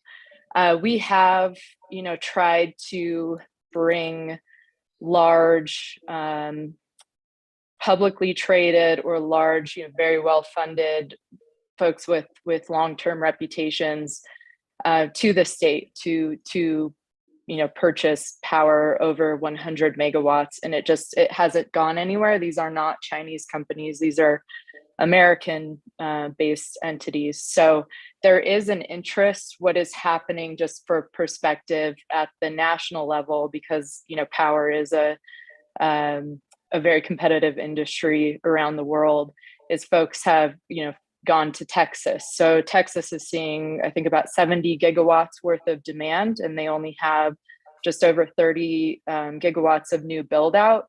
But that excess of, 30 plus gigawatts is not coming, like it should to Wyoming to procure power here, because I think it's pretty well known in many of these industries that the state utilities are unwilling or unable to move quickly, and the price is not competitive. So really what we're seeing, and I appreciate what Ms. Bigerman brought up and Mr. Murphy, is as an entrepreneur, we're trying to grow here, but we're having to get creative and use stranded gas rather than be able to work with the utilities or co-ops. I do agree that this should not obviously impact Grandma Millie and should not harm rural electric customers. What I'm seeing, though, is, if we have 3.5 gigawatts of energy leaving the state and 85% of it, that brings us to just over 500 megawatts that's being used in the state. And I know for a fact, because I brought these CEOs of these large operations to the state and to testify and to be involved with the university, there's probably 4 gigawatts of American-based companies that are well-funded that would like to be in Wyoming because of a lot of the other legislation, in the state. I think it's a very, very pioneering state in many ways, and this is just the last little piece to the puzzle that I think would unlock, tremendous economic development opportunity. So, with this bill, I think it's, it's tricky. It's really tough to navigate. So I don't envy any of you. But as an entrepreneur, I appreciate your efforts. I think that, possibly maybe we're looking at more of something in the line of, this is really a concept about private electricity transactions between two parties that wouldn't interfere with local co-ops or investor-owned utilities. So this, to me, is kind of where I'm a little bit confused in some of the conversations earlier. This is between, two parties. This doesn't impact, the individual consumer. There's the generator and the customer are solely responsible for any infrastructure updates. The electricity can't be metered or utilized. It must be approved unless it's approved by the utility. So I'm really a little bit confused about why this is, such a difficult topic, but I do think it's a very good starting point. One thing I do want to emphasize is we are running out of time. Other states are moving much faster. And so that just means more, less jobs that are future oriented and high paying for the state in the long term. Okay, thank you. Ms. Cavallari, is there any questions for Ms. Cavallari? Oh, Senator Cooper. Thank you, Mr. Chairman. Ms. Cavallari, as you were trying to place these entities across the state, I believe you said you did place at least one off-grid. Have you placed any of these bigger users on-grid? And if you haven't, what's been the major structure, the major stepping stone, if you will? Is it cost of the electricity, or could you elaborate on that a little bit? Thank you, Senator Cooper. Thank you, Mr. Chairman. Yes, so we have not been able to place anyone on grid in the state of Wyoming. However, we are very far down the road. I'm just not at liberty because of NDAs, until these companies have their own press releases to discuss. But we're looking at, double digits, so well over 50 megawatts, and then in some cases, triple digit megawatt placement in states bordering Wyoming. And that's because of a number of things. The cost is obviously one of the first reasons. And then speed is another. So I do not want to discount the work that Mr. Casey and Mr. Bush with Black Hills have done. I think 45 megawatts to 75 megawatts is an amazing start. As we brought up earlier, that's 0.5% of what's being done in the US. So while other states are trying to catch up, I think Wyoming's nimble, ability to be nimble and move quickly and be a pioneer is being completely underutilized right now, and we have a big potential to gain some ground. Okay, thank you. Thank you. Any other questions? Any other questions? Representative Western doesn't have any questions. Thank you. Amanda, thank you for your input. Thank you. Who's next on the Zoom? Michelle Irwin. Who? Oh, Michelle Irwin. Okay, Hello, can you hear me okay? we can. Okay, good morning. Thank you, Chairman and committee. I'm Michelle Irwin with Powder River Basin Resource Council. Shannon Anderson is otherwise tied up, so my apologies that you get round two or the second at bat. Anyway, there are just a few things. One is the ratepayer aspect, which I won't go into more. Others have talked about that. Another piece is the resource choice option that the PSC technical conference brought out a lot of that in this market, the customers that are asking for these big uses of energy are not asking for what we have on our grid right now. They are asking for renewables. The other piece is that the before the meter piece of this conversation really does have an opportunity for economic development, particularly with our communities, if that could be something that could benefit us.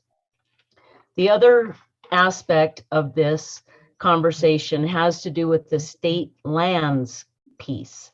And that is one that has many ramifications for people in the state. And that's a piece that does need to be looked at a little bit more. And I'll just end with that, but thank you for your time. I'll stand for any questions. Thank you. Thank you. Is there any questions for Ms. Irwin? No questions? Thank you. Thank you, Ms. Irwin, for being with us today. Next up is Suzanne. There's no more? Oh, okay. All right. All right. No more Zoom, and we've done the room. So we're done with public comment on deregulated power zones. We'll close public comment. Next, excuse me. Yeah, Rick, Mr. Kaysen.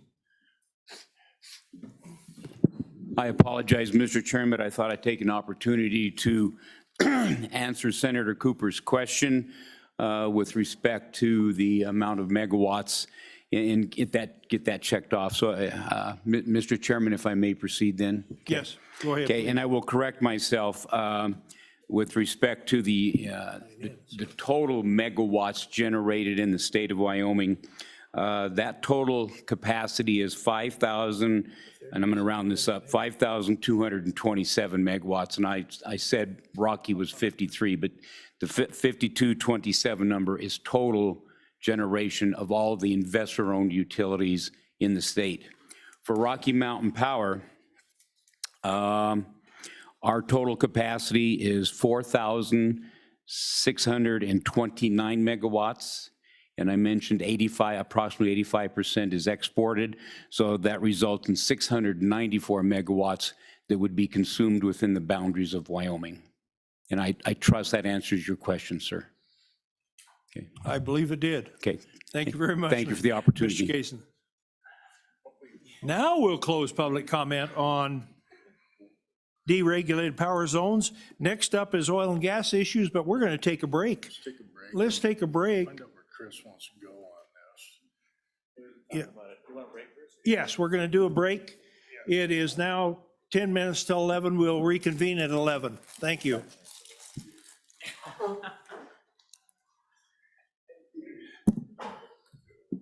Hey, Boner. Hey, good to see you. Yeah, it's nice, isn't it?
11 o'clock, and we're going to start on oil and gas issues. The chairman prerogative, we're going to move Senator Boner up to the first of the list and let him get to his next meeting. Senator Boner, go ahead. Well, thank you, Mr. Chairman. Appreciate the flexibility here. Apologize I didn't make it to your first meeting here, but did listen to testimony very closely. Just want to give you, I guess, my perspective on the some of the consequences of House Bill 14 from 2020, significant change, dealing with our force pooling statutes, a significant, I think, update. And just want to give some feedback on one of the provisions of that bill that, from my perspective, coming from a county that has a lot of production going on, isn't exactly operating the way that I expected to, at least when I voted and fought for that bill. Specifically, we're talking about the way that the minimum royalty rate works. As a reminder, committee, that this was a 16% minimum or basically the private market rate in the DSU. That is the intent. Of course, when you're in a DSU with federal minerals, most of them still at 12.5%, that basically guarantees that you're looking at the minimum if you include the federal minerals in the calculation. So I did send the committee some data from all the situations where we have had some force pulling from the Oil and Gas Commission since this bill has been implemented, and you'll find that there's a very strong correlation between federal minerals in the DSU and that 16 or less than 17%, I should say, royalty rate being administered. So this is developed into a challenge in my neck of the woods where there's a lot of federal minerals. What we've heard anecdotally from my constituents, why I got involved in this is, to begin with, is that there are no negotiations going on. There's simply a force pool notice. At 16%, if there's federal minerals once again in the DSU, that's significantly below the market rate between 18 and 20%. I'd also point out that there's no mention in the statute of of any sort of bonus payments, which are a significant part of the negotiation as well. So, like I said, this is not an outcome that I anticipated where, the 16% was going to be the de facto royalty rate if you happen to have federal minerals in DSU. If not, it seems to be much closer to the market rate. And so what I would propose is simply eliminating that 16% language and replacing it with some language similar to our eminent domain statutes as a starting point. I did send some draft language. I think it's important to return these matters to the private sector and not have our statutes play such a heavy role in negotiations if and only if there's a significant amount of federal minerals in the DSU. So in the interest of brevity, Mr. Chairman, I think that's, I want to make the committee aware of that situation. Like I said, it's almost, like I said, not an anticipated outcome to have such a disparity between the way this operates based on whether there's those 12.5% federal minerals in the DSU or not. So I just thought I'd raise that awareness to the committee and propose a solution. Senator Boner, questions? Yes. Mr. Co-Chairman. Senator Boner, with respect to the work we did 2 years ago, we didn't change. I mean, we made some significant changes that I felt protected or helped the mineral owners. So we didn't change anything but to give more options to those owners. And one was that, okay, so here's a minimum royalty rather than just being force pooled, right? And then we also lowered the payback percentages that were in there. We also gave the option that, once the risk is over, if you've been receiving the royalty, you could go ahead and move into working interest owner. So I felt, and a lot of discussion, a lot of negotiation went into that, and I know you understand that. Why do you think this is happening right now? Why do you think they're just going to force pooling and not going out and visiting with the landowners? And I'm looking at these that are at the 16% rate, and they're low percentages. Are they a result of what used to happen? You couldn't find or clear title to these percentages? Or is it really someone that knows I've got 120 acres of mineral interest here, and they're just not even getting into the discussion? Just kind of that, why? Mr. Chairman, Chairman Greer, I hate to speculate why you'd have to ask the individuals involved. The reason why I got involved with this is I got feedback from my constituents is that's exactly what has been happening. It's not like this is the absentee owner somewhere out in, out of state. This is folks who have been, aggressively negotiating for their minerals, negotiating these rates. Then all of a sudden there's no negotiation. There's just a forest pool notice.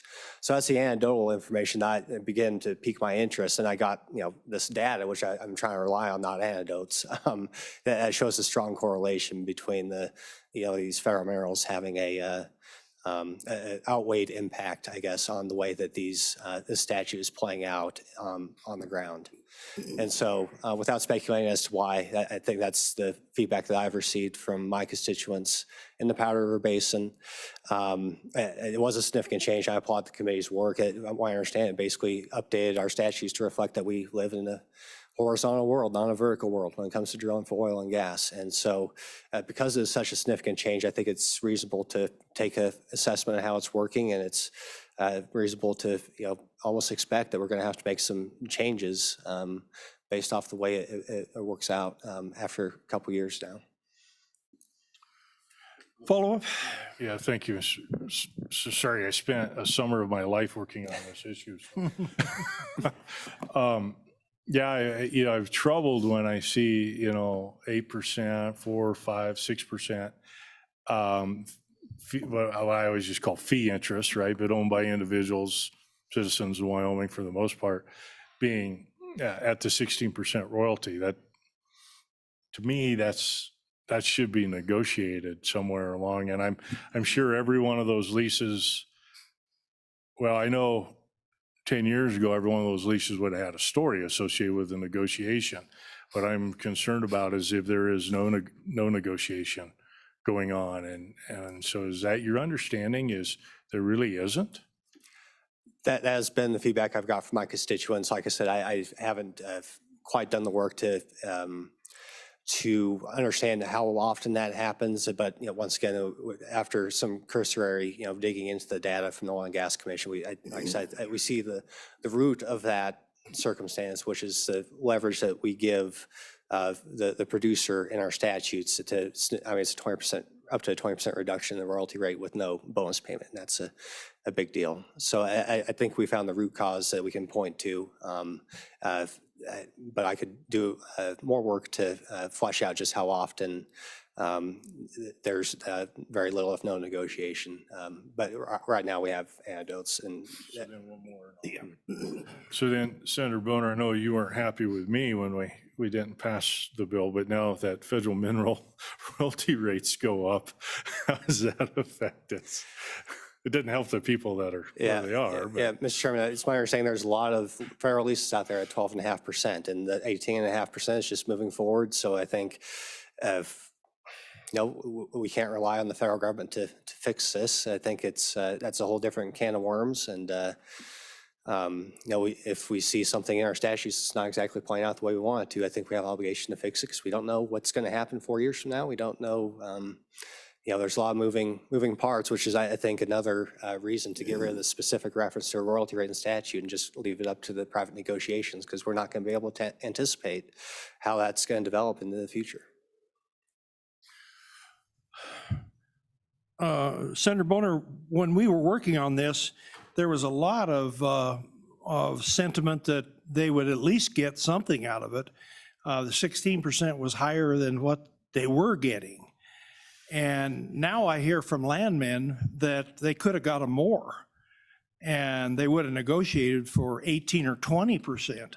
However, if you look at the list, that ain't what is happening in the past. Is this a Converse County phenomenon, or are we hearing from other counties that they're not happy with this? Because there was quite a bit of sentiment for setting a minimum on that percentage. Yeah, Mr. Chairman, I think it shows that the demand for this resource is going to play a significant role in what the royalty rate is. Once again, another reason to get rid of a statewide mechanism, I guess. As far as I know, it's a Powder River Basin issue. That's because we're transitioning from exploration to production. I think there's a lot of interest in the resource there. And so as far as I know, it's a Powder River Basin issue, and that's a significant part of the oil and gas industry in the state right now. So I think it highlights the drawbacks of having that statewide royalty rate, a statewide scheme, because it's just not going to be a good fit in all parts of the state. I'd rather just, like I say, leave it up to a good faith negotiation standard, or like I said, the eminent domain statutes seem like a good place to start, because it seems like a similar situation. Questions for Senator Boner, Senator Rothfuss. Chairman, Senator Boner, I'm struggling with this a little bit also based on my understanding of what we put forward and the fact that there still is the ability to negotiate above that. And what I'm wondering is if this statute is being blamed for a circumstance that isn't its fault, but it's what people are looking to, hey, we changed that, now people are looking at 16%, which is the minimum. I would have gotten more before.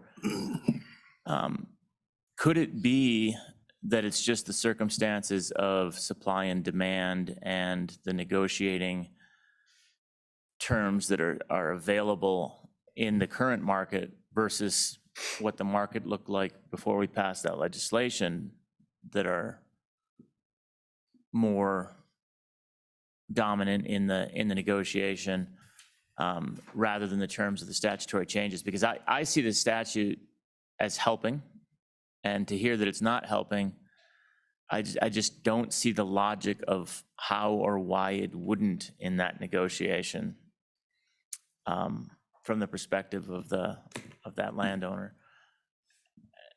Is that something that's been thought through? And again, I guess the other thing I'd maybe want to do would be, have we talked to any economists or anybody else to kind of do an analysis of how this might be strangely influencing the negotiation in a way that was unintended? Mr. Chairman, yeah, I think that, the fact that this is happening now when oil is over $100 a barrel consistently would indicate that in spite of the market forces, in spite of all these other factors that are out there, that, the statute is having a disproportionate impact on the negotiation. There's more demand for this resource than there was when we passed the bill. And everything else being the same, I think that it's a clear indication of the change that's happened as a result of this change in statute. If you factor in all the other factors, like I said, it should be pointing towards a greater royalty rate because there's more demand. I would think. I'm not an economist, but there's a very clear change after we pass the statute. Once again, it's not just the royalty rate; it's the bonus payments as well, and those just. I have to emphasize that, which is another, I think, a drawback of the methodology that we used. Other questions for Senator Boner? Yes, Representative Heiner. Thank you, Mr. Chairman. Senator Boner, I have the same question that's been the line of questioning here this morning. With the passage of this legislation, are some of these companies just sitting back and not attempting to negotiate, realizing that they could force pool the individuals and get a lower rate for their company? Or is it a matter of negotiations breaking down? They're trying to negotiate, and some of these smaller players are either not able to locate or they're unwilling to participate in the DSU. So that's a dichotomy of the problem, whether it's because the oil companies don't want to negotiate and they're not even sending a landman out hoping to get the lower rates, or whether it's a matter that the landowners are refusing to negotiate. So that could sway my opinion dramatically, whether the problem lies with the landowner or with the oil company themselves. So a little more information would be beneficial. Yes, Mr. Chairman, once again, the reason I got involved with this is because there was no negotiations happening. There's simply a forced pool notice, no landmen, no nothing. So once again, it's not like these were absentee landowners or folks who have been negotiating actively, for decades. So I agree. I have more work to do to flesh out just how how often that occurs, but it is a significant problem. I mean, for my community, this is, these are funds that stay in the private sector, they stay in Wyoming. I think that's the best possible outcome. And, it's an important part of our local economy. Other questions? Mr. Chairman. Senator Beitman. Thank you, Mr. Chairman. Senator Boner, as being the only no vote on that bill, and I tried to warn you guys about this. I'm not going to say I told you so, but I told you so. Is this a fact that, one of those cases, be careful what you wish for because you might get it. We completely took the risk out of, we de-risked it on the base of the mineral owner because they didn't like getting forced pooled and not getting their cake and eating it too, right? So you came to the legislature, we got this bill passed, and now you got a minimum. Now you're mad because they're going with the minimum royalty. Should we just repeal the bill and go back to the way it was? Mr. Chairman, I think that, like I said, is a big change. I'm not advocating for repealing the entire bill. I think this one provision is not working out the way I anticipated, and you did tell me so. I acknowledge that, Senator Beitman. So it's, absolutely. I think it's okay to once again come back and assess how things are working or not working. And I appreciate your expertise, and you were right in this with this element of the bill. We might disagree on the other ones, but you're absolutely right on this 16% rate being set in statute. Other questions for Senator Boner? Oh, yep. Representative Burkhart. Thank you, Mr. Chairman. Senator, how many companies are doing this and how many landowners have this issue? Individual companies, individual landowners. Mr. Chairman, I'm aware of 2 companies, and like I said, it's anecdotal right now, maybe about 3 or 4 landowners. Like as I said several times, I will do more work to flesh out just how often this is occurring. Of course, it's hard to find hard and fast data when it's a private negotiation, but I can do a poll of my constituents and get a little bit more information. Go ahead. Thank you, Mr. Chairman. So follow up on that. So if a company is just going directly to forced pooling, does that constitute a failure under the previous passed legislation to negotiate in good faith? And I thought there were penalties in there and recourses if you fail to negotiate in good faith. Yes, Mr. Chairman, I'm sure we'll find out what the legal remedy is. I'd rather fix the statute instead of, I think the only folks that end up winning in that circumstance are the attorneys. But yeah, we can certainly consider the requirement for good faith negotiation. In fact, I put that in my suggested language. And if there's other statute that I'm missing that requires that good faith negotiation for the mineral owner, I know there's something for the surface owner in split estate situations, but that would add some clarity, I believe, that, we have an obligation to make that clear so that we can have, return this negotiation to the private sector, not have the Oil and Gas Commission play such a significant role. Questions for Senator Boner?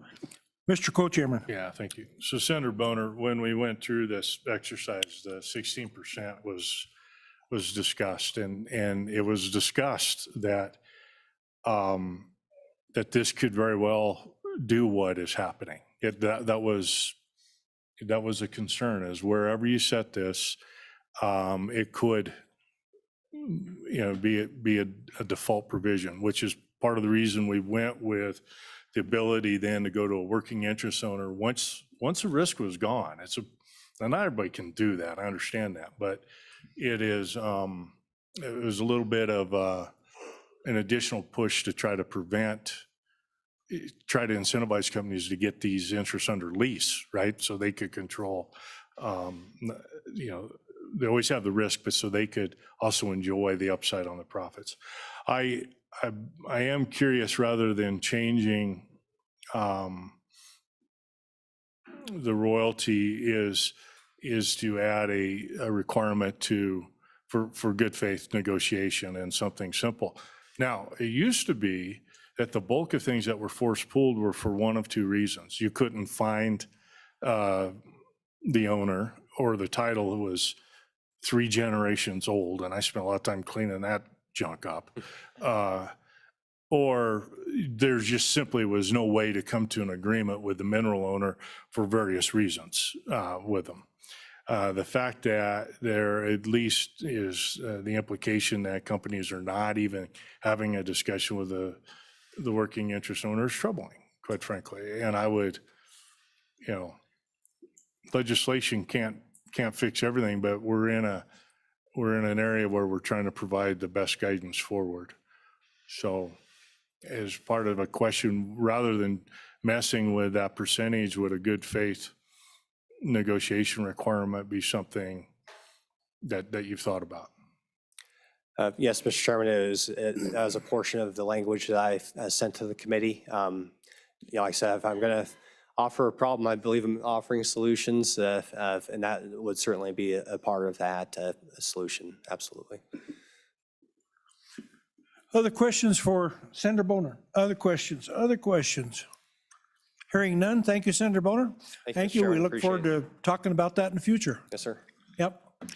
All right, next up is Tom Kropatch with the Wyoming Oil and Gas Conservation Commission.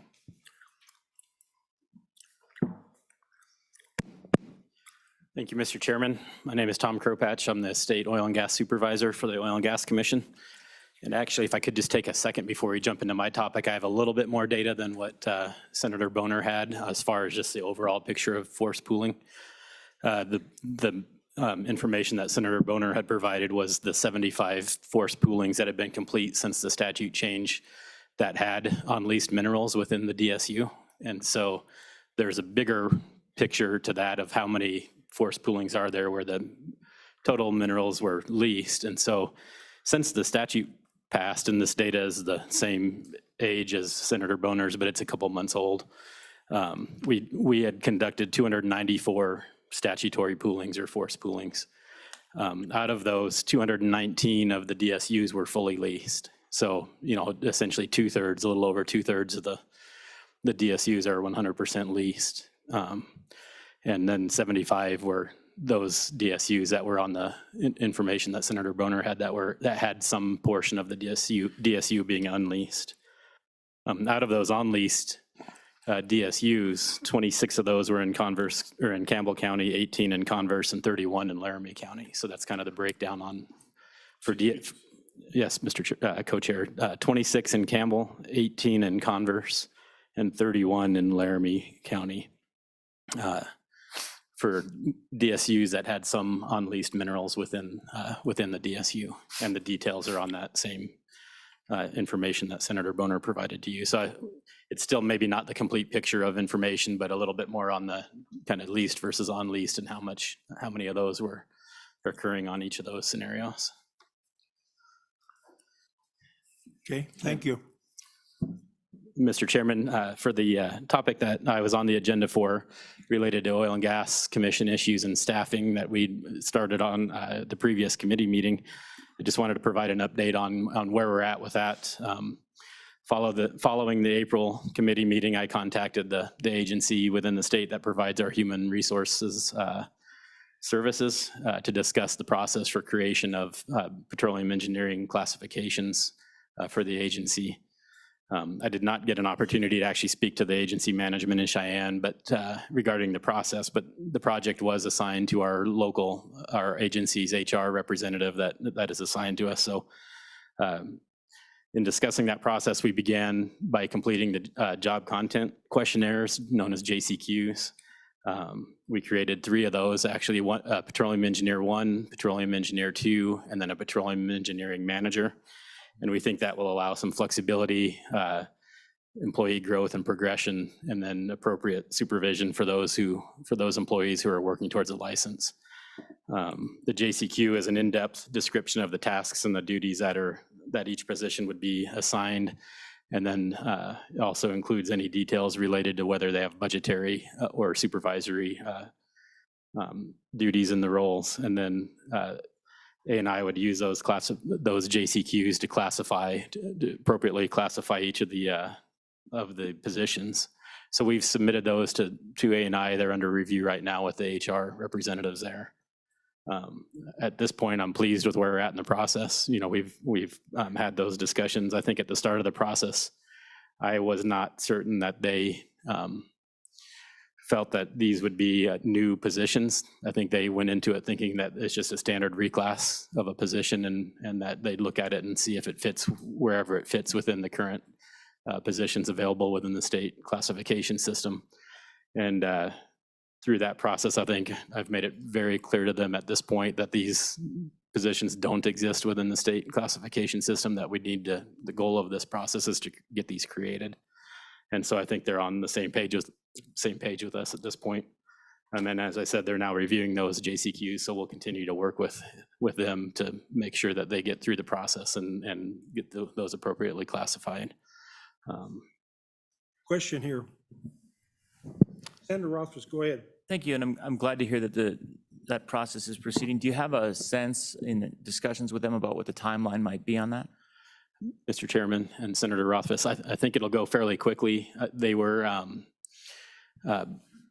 with the employee compensation increases that are coming out here the 1st of July, they were sidetracked onto that part of the process here the last few weeks, but we've been in pretty frequent discussion with them through this part of the process so far. So I think they're focused on it.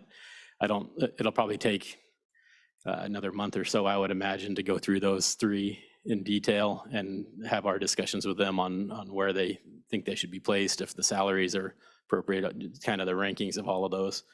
But I think we're progressing fairly quickly so far. Follow up, Mr. Chairman? Yes.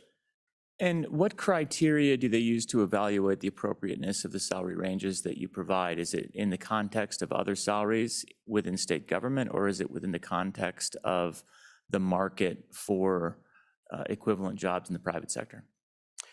Mr. Chairman and Senator Rothfuss, I'm not certain of what they'll use, what comparisons they'll use for salaries. When we propose salaries within the JCQs and where we think they should be at, we used various we used Bureau of Labor, U.S. Bureau of Labor. We used various reporting on websites such as salary.com and job listing websites to try to get a feel for what is the appropriate salary, what are average salaries for some of these various positions. So I'm sure they have some additional data that they might bring into it, and we'll have a discussion on that to see if we think it's appropriate. Or Representative Burkhart, did you have a question? Thank you, Mr. Chairman. So, Director, just refresh my memory in case I missed something. Where do we stand on backfilling your previous position? Mr. Chairman and Representative Burkhart, we hired a deputy supervisor. It was official in the last month or so. And so he's on board and learning that role. And so we're happy with that, and actually have a petroleum engineer starting today with us to backfill one of those roles. Thank you. Go ahead with your presentation. Mr. Chairman, I was essentially done with it. Just to say that, we'd be happy to come back at the next and update the committee on where we're at with that. And hopefully by then we'll have some resolution on the discussion with A&I on it. Mr. Chairman. Just real quick is that, so my last meeting is October. Would you let the chairman and I know somewhere towards the end of August how things are progressing with these reclassifications? Because we'll just go ahead and draft legislation and make it happen if it doesn't get done through the other process. It's that important. Mr. Chairman and Mr. Co-Chairman, I will do that. Okay, thank you. Other questions for Mr. Kropatch? Other questions? Hearing none, thank you, Mr. Kropatch. Thank you for your testimony. Thank you. Thanks for being with us today. Next up is an update on drilling activities in Wyoming by none other than the famous Pete Obermuller.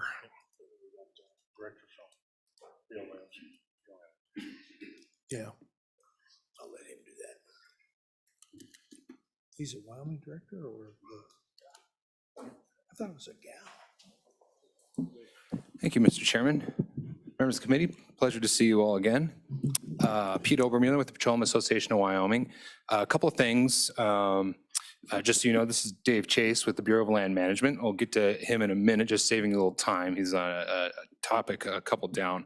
Real quickly, going back to the discussion with Senator Boner, just because of there's I'm not going to rehash all of that. I thought the discussion was good. I just want to mention with respect to the negotiation part. So on good faith negotiations, where good faith negotiation takes place is on split estate situations when the good faith negotiation is required on surface use agreements. What we were talking about before is lease agreements and what happens in an unleased situation. So if you're an unleased mineral owner, there's no good faith negotiation because there's no negotiation. There's nobody there. If a company comes to you or you go to a company and say that I've got minerals, or they find that you have minerals, would like to lease them from you, then you enter, by definition, you enter into a negotiation there in order to lease the minerals. And maybe there's one company, maybe there's two, maybe there's six that you can negotiate with in the case of leasing your minerals. So there's no sort of a good faith negotiation requirement on the leasing end is redundant because you're at a willing seller, willing buyer relationship right there. Good faith negotiation comes into play on surface use agreements. So you're unleased and then you're force pooled. I don't have the data to show you, so I don't know precisely what happened prior to the rule change. But remember, you could protect yourself in that previous situation by leasing to yourself, and then I go down this rabbit hole. But essentially, that was how it was done before. We decided that was too much to ask unleased mineral owners to have an attorney that knew how to do that and to protect yourself in that way. So we'll put in place a statutory royalty that would protect unleased mineral owners in that case. We modeled after North Dakota, but we made it even sweeter for Wyoming mineral owners. North Dakota is 16% or the weighted average, whichever the operator chooses. We said 16% or the average, whichever is greater. Then we also added the look back provision, unique in all the country, tilted it entirely in favor of unleased mineral owners. They can collect checks for the life of the well. They can decide to participate after looking back to see whether the well was good or not. All of that stuff tilted that way. Now, I'm not saying that getting rid of the 16%, I don't know. I didn't know this was going to happen today, so I'm happy to look at all that. I would just say we did that 2 years ago. And with respect to the unleased part, that's why the permit rule was done in conjunction. Because remember what the contention back then was that people were having trouble getting leased because companies could hold on to a permit indefinitely. So we said, let's not do indefinitely, let's do 2 years. So let's inject competition into the permit, and hopefully that will help reduce the amount of unleased mineral owners. Are we there yet? I don't know. It's been 2 years and we had a pandemic. I would simply contend that maybe that was a massive change in 2019. Doing that again now, we can't keep doing those kinds of massive changes and coming back to it and expect any sort of certainty on our part. So I'll just leave it at that, Mr. Chairman. Moving on to just a really quick report on where we're at today. I'm sorry. So Mr. Obermueller, I appreciate you continuing the discussion because I know you and I called each other names and a few things through the course of the summer. And then decided that maybe we were friends, so that's okay. And it was a lot of hard work with that. I think that frustration that hears and it pops up is there's a lot of paperwork hitting mineral owners right now because people are trying to get ready. And while I don't represent that part of the world, I have a lot of constituents in that part of the world and have to get them calmed down on planet Earth. Mm-hmm. But there's one thing that is that we probably should continue a good discussion with, and that's that issue is that if there is no negotiation or no attempt, when you've got 95% of a drilling, a spacing unit, which is what the state puts together because it has to with the technology. Mm-hmm. You're now putting that 5% mineral owner in a position of where the company can say, hey, we're going to reach out and try to lease it and do what we've historically done, or we're going to punch through because we got to get moving on this. Mm-hmm. And that's where I can see there might be some room to take a look at that and try to ease that to the extent we can ease the friction between development and our mineral owners. It's good for everybody. It really is. Mr. Chairman, I don't disagree. In fact, you'll recall that most of the discussion 2 years ago was about getting the incentives right. We want the incentives to be right for leasing because leasing is better for mineral owners and is better for operators. So I think Mr. Kropatch noted how small force pooling is still today. It was before, it still is today. But yeah, those incentives need to be right. And there was lots of worry in 2019 whether or not we were moving incentives away from leasing. Maybe that's true. And we can certainly look at that. I'm not sure that just getting rid of 16% or any of that solves that. I've become more humble in all of that over my time, that we can solve these issues without just trading one set of baggage for another, as I often say. But anyway, open to the discussion, and I appreciate being able to respond. Question. Representative Wester. Thank you, Mr. Chairman. Mr. Obermueller, if I understand correctly, part of the incentives we talked about was giving these mineral owners, these landowners, the ability to look back and say, okay, we've seen production numbers as well. I'm going to elect to opt in, which obviously I understand the direct incentives, but do you know how often that has actually been the case on some of these wells? Mr. Chairman. I mean, I know theoretically this is good, but how many have actually exercised this option? Mr. Chairman. Yes. Two thoughts. First of all, that part of it, from my perspective, is a disincentive to lease, because you can get a guaranteed 16% or more until you find out how awesome the well is, and then you get to plus that up when you know it. So that part is actually moves in the direction of disincentive. But to answer your direct question, we haven't had a well pay out yet to know. Mr. Chairman. We haven't reached the point for an unleased mineral. Maybe by now we have, but it would be really recently. Remember that when you're unleased, that there is a little bit of that cost recovery mechanism. So you have to get to a paying quantity, and then you have to reach that cost recovery, and then you start paying out at that point. To my knowledge, there hasn't been one yet under the new regime that has reached that point where the look back has kicked in. So I'm very eager to see how that works out. So, Mr. Chairman, follow up. Yes, go ahead. So, Mr. Obermueller, if I understand correctly, you're saying that it's not necessarily because this isn't a good incentive from the perspective of landowners. It's just that given coronavirus and the relatively short period, there hasn't been enough opportunity for landowners to see, okay, these are the publicized production numbers in this well. I want in, and I want to be in pay. Is that correct? Mr. Chairman, that is my understanding. Other questions? Go ahead, Pete.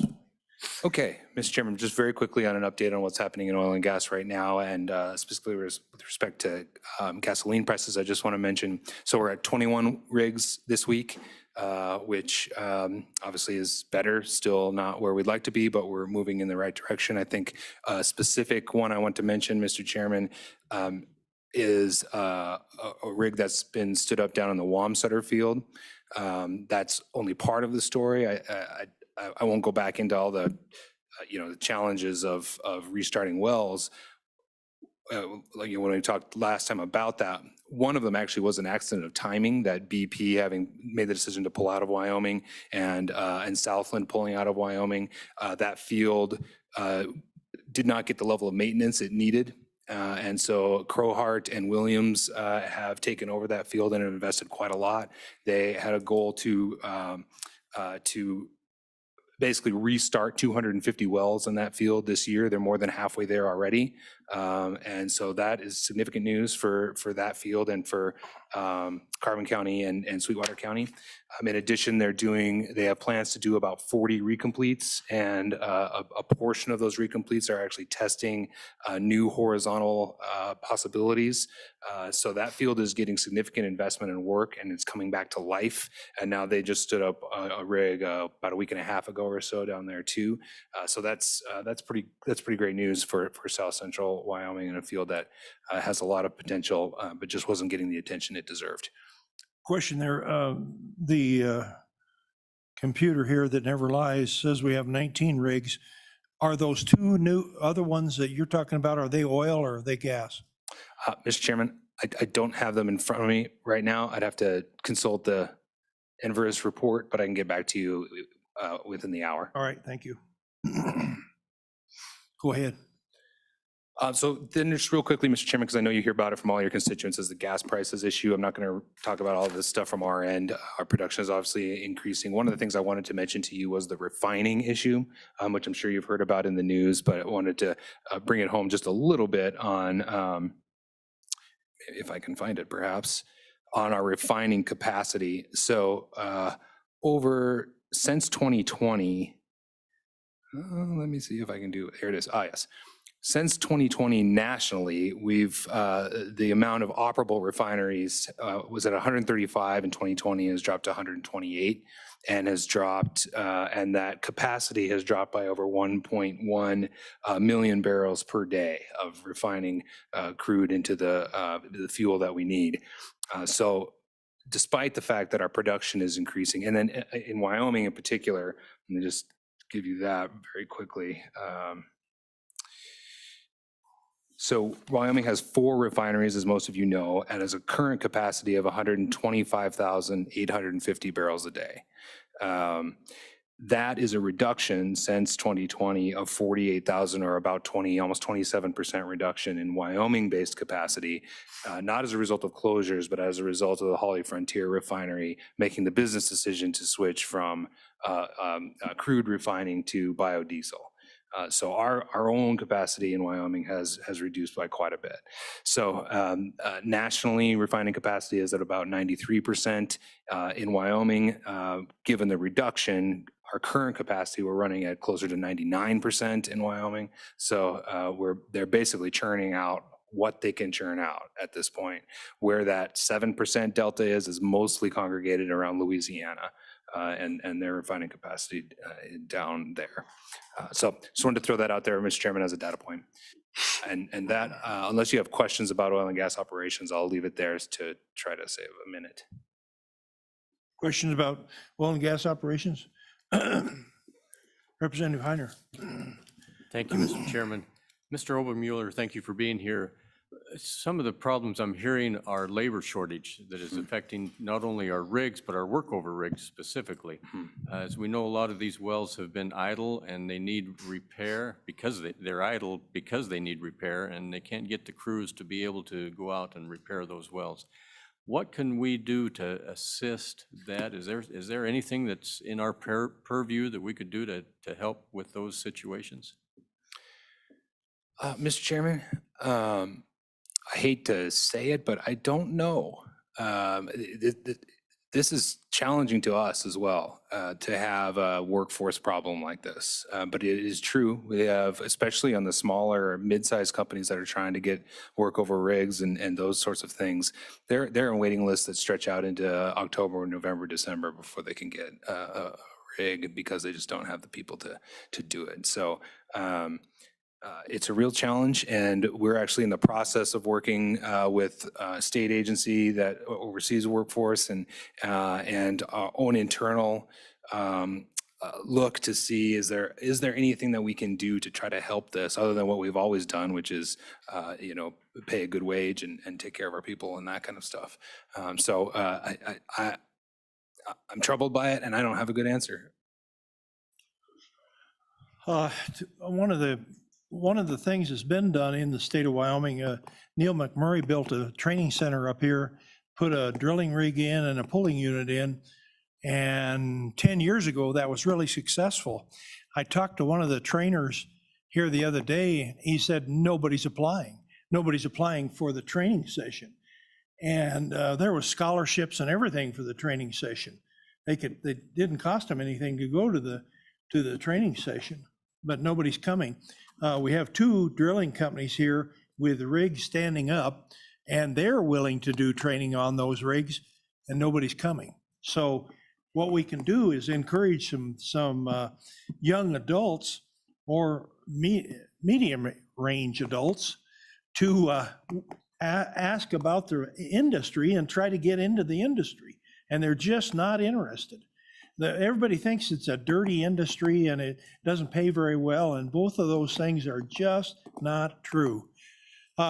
Representative Bear, did you have a question? Oh, okay, all right. Thank you, Mr. Chairman. Thank you, Pete. My question is the access to capital issue. Can you talk about that? What are you seeing in the field? Everybody knows about ESG and how that's affecting fossil fuel companies' ability to access the capital, the working capital they need to go after this oil. Typically, and obviously, the price of oil is a signal, and when it gets this high, the signal should be flashing, let's go, let's drill, and it should be a signal for competition to enter the market. But when competition is prevented because banks won't lend you the money, now we're stuck with high prices and no supply. So can you talk about that issue and what you're seeing in Wyoming regards to access to capital? Thank you. Mr. Chairman. Go ahead. Thank you, Senator Biteman. Yeah, that's exactly right. Wyoming operators are not immune to that. What's going on nationally with respect to access to capital and investor pressure to some investor pressure, I should say, and governmental pressure to move away from the fossil fuel industry, or at least severely restrict it. So that is very true. I would say under this current climate, there are some coming back that hopefully will help to ease that. But the federal government's policies with respect to that are very challenging. And to your point about the price signaling, you're exactly right. And so what's happening partly as a result of that is companies are having to evaluate their own balance sheets and operate their drilling programs based on their own cash flow, which ultimately is not a bad thing. It's just that it slows down capital expenditures if you're operating just on cash flow. So that's part of the reason why our rig count isn't going up as well. You're right. Yes, go ahead. So as a follow-up to that, are you seeing like the big companies that can cash flow themselves? They're probably doing really well in this price environment. They're enjoying the high prices and they can activate rigs and do their thing. But the small guys and the medium-sized companies that are either publicly traded or don't have that access to capital that the big guys do, or the privately held companies that are immune from ESG can do. So you see in kind of a de facto lockout of competition amongst the small to medium-sized companies because of this environment? Mr. Chairman, it's a mixed bag, quite frankly, and it kind of depends on how leveraged companies were before, what your actual program was in Wyoming. If you're a smaller company, it's with respect to the big companies, I think, yeah, of course, the price environment is good right now, but recall they all had record losses for 2 years during the pandemic. So even the big companies, yeah, their balance sheets are recovering and all of that, but it's not like it was here and went here and now it's coming back. So it's really mixed. I wouldn't say there's less competition. It's always mergers and acquisitions, but at least in Wyoming, I can think of kind of one major one right now. But other than that, it's at least my membership hasn't changed all that much, quite frankly. Hello? Nope. Representative Heiner. Thank you, Mr. Chairman. Mr. Obermueller, we have a friendly legislature for your industry. And we heard through your testimony just recently that we're at 99% capacity with our refineries. But the Holly refinery, when it transitioned to biodiesel, it caught me unawares. It was a surprise to me that they transitioned like that. Refining capacity is very important to us here in Wyoming. It's a small group, and we would hate to lose any more of these refineries without us having a chance to step in and take action. So from your opinion and your perspective, are there any other refineries at risk at this point because of the increased regulations that are coming down for emissions and environmental and the increased headwinds that they are facing? Are there any at risk right now that we need to be aware of? Mr. Chairman, I don't think I can answer that question. I'm just not privy to that level of information. I know that refineries in Wyoming, along with many other refineries across the country, requested exemptions from the renewable fuels blending standard at refineries. Those exemptions were denied. That always puts pressure on smaller refineries in particular. But I'm not prepared to answer a question about whether any of the 4 remaining are at risk. I'm not even sure how I would measure that, quite frankly. So. Any other questions for Mr. Obermuller? Are you, you're not done? I'm so sorry, but I'm not done. Okay. I actually am done because Mr. Chase has saved me on this one. The next agenda item, if it's okay, Mr. Chairman, is on the federal exploratory unit issue, and which I will move on to, if that's all right. No, it isn't all right. Oh, okay. If you're done with this issue, drilling activities, we're going to break for lunch. Mr. And Chairman. you can continue after lunch. So, Mr. Chairman, so Mr. Fuller put together a very good memo on, we were just looking at primacy opportunities with federal exploratory units. Okay, so Mr. Chase and I had a chance to visit for 90 seconds, maybe, with the two concerns I had. Committee, I read the memo. Everybody in the committee read the memo, right? Mm-hmm. So I think in the chance with, is Brian, maybe when the opportunity comes back, is just give us a 3-minute flyover, as you and I had on the phone, which was, there wasn't much. Okay. That's first up after lunch. Mr. Is Chairman. LSO on your issue, and then back to you. Mr. Chairman, I just want to make sure Mr. Yeah. Chase can actually come back after lunch. Oh, Okay. can you? Sure. Oh, wonderful. Wonderful. I was wondering that too. So, yeah.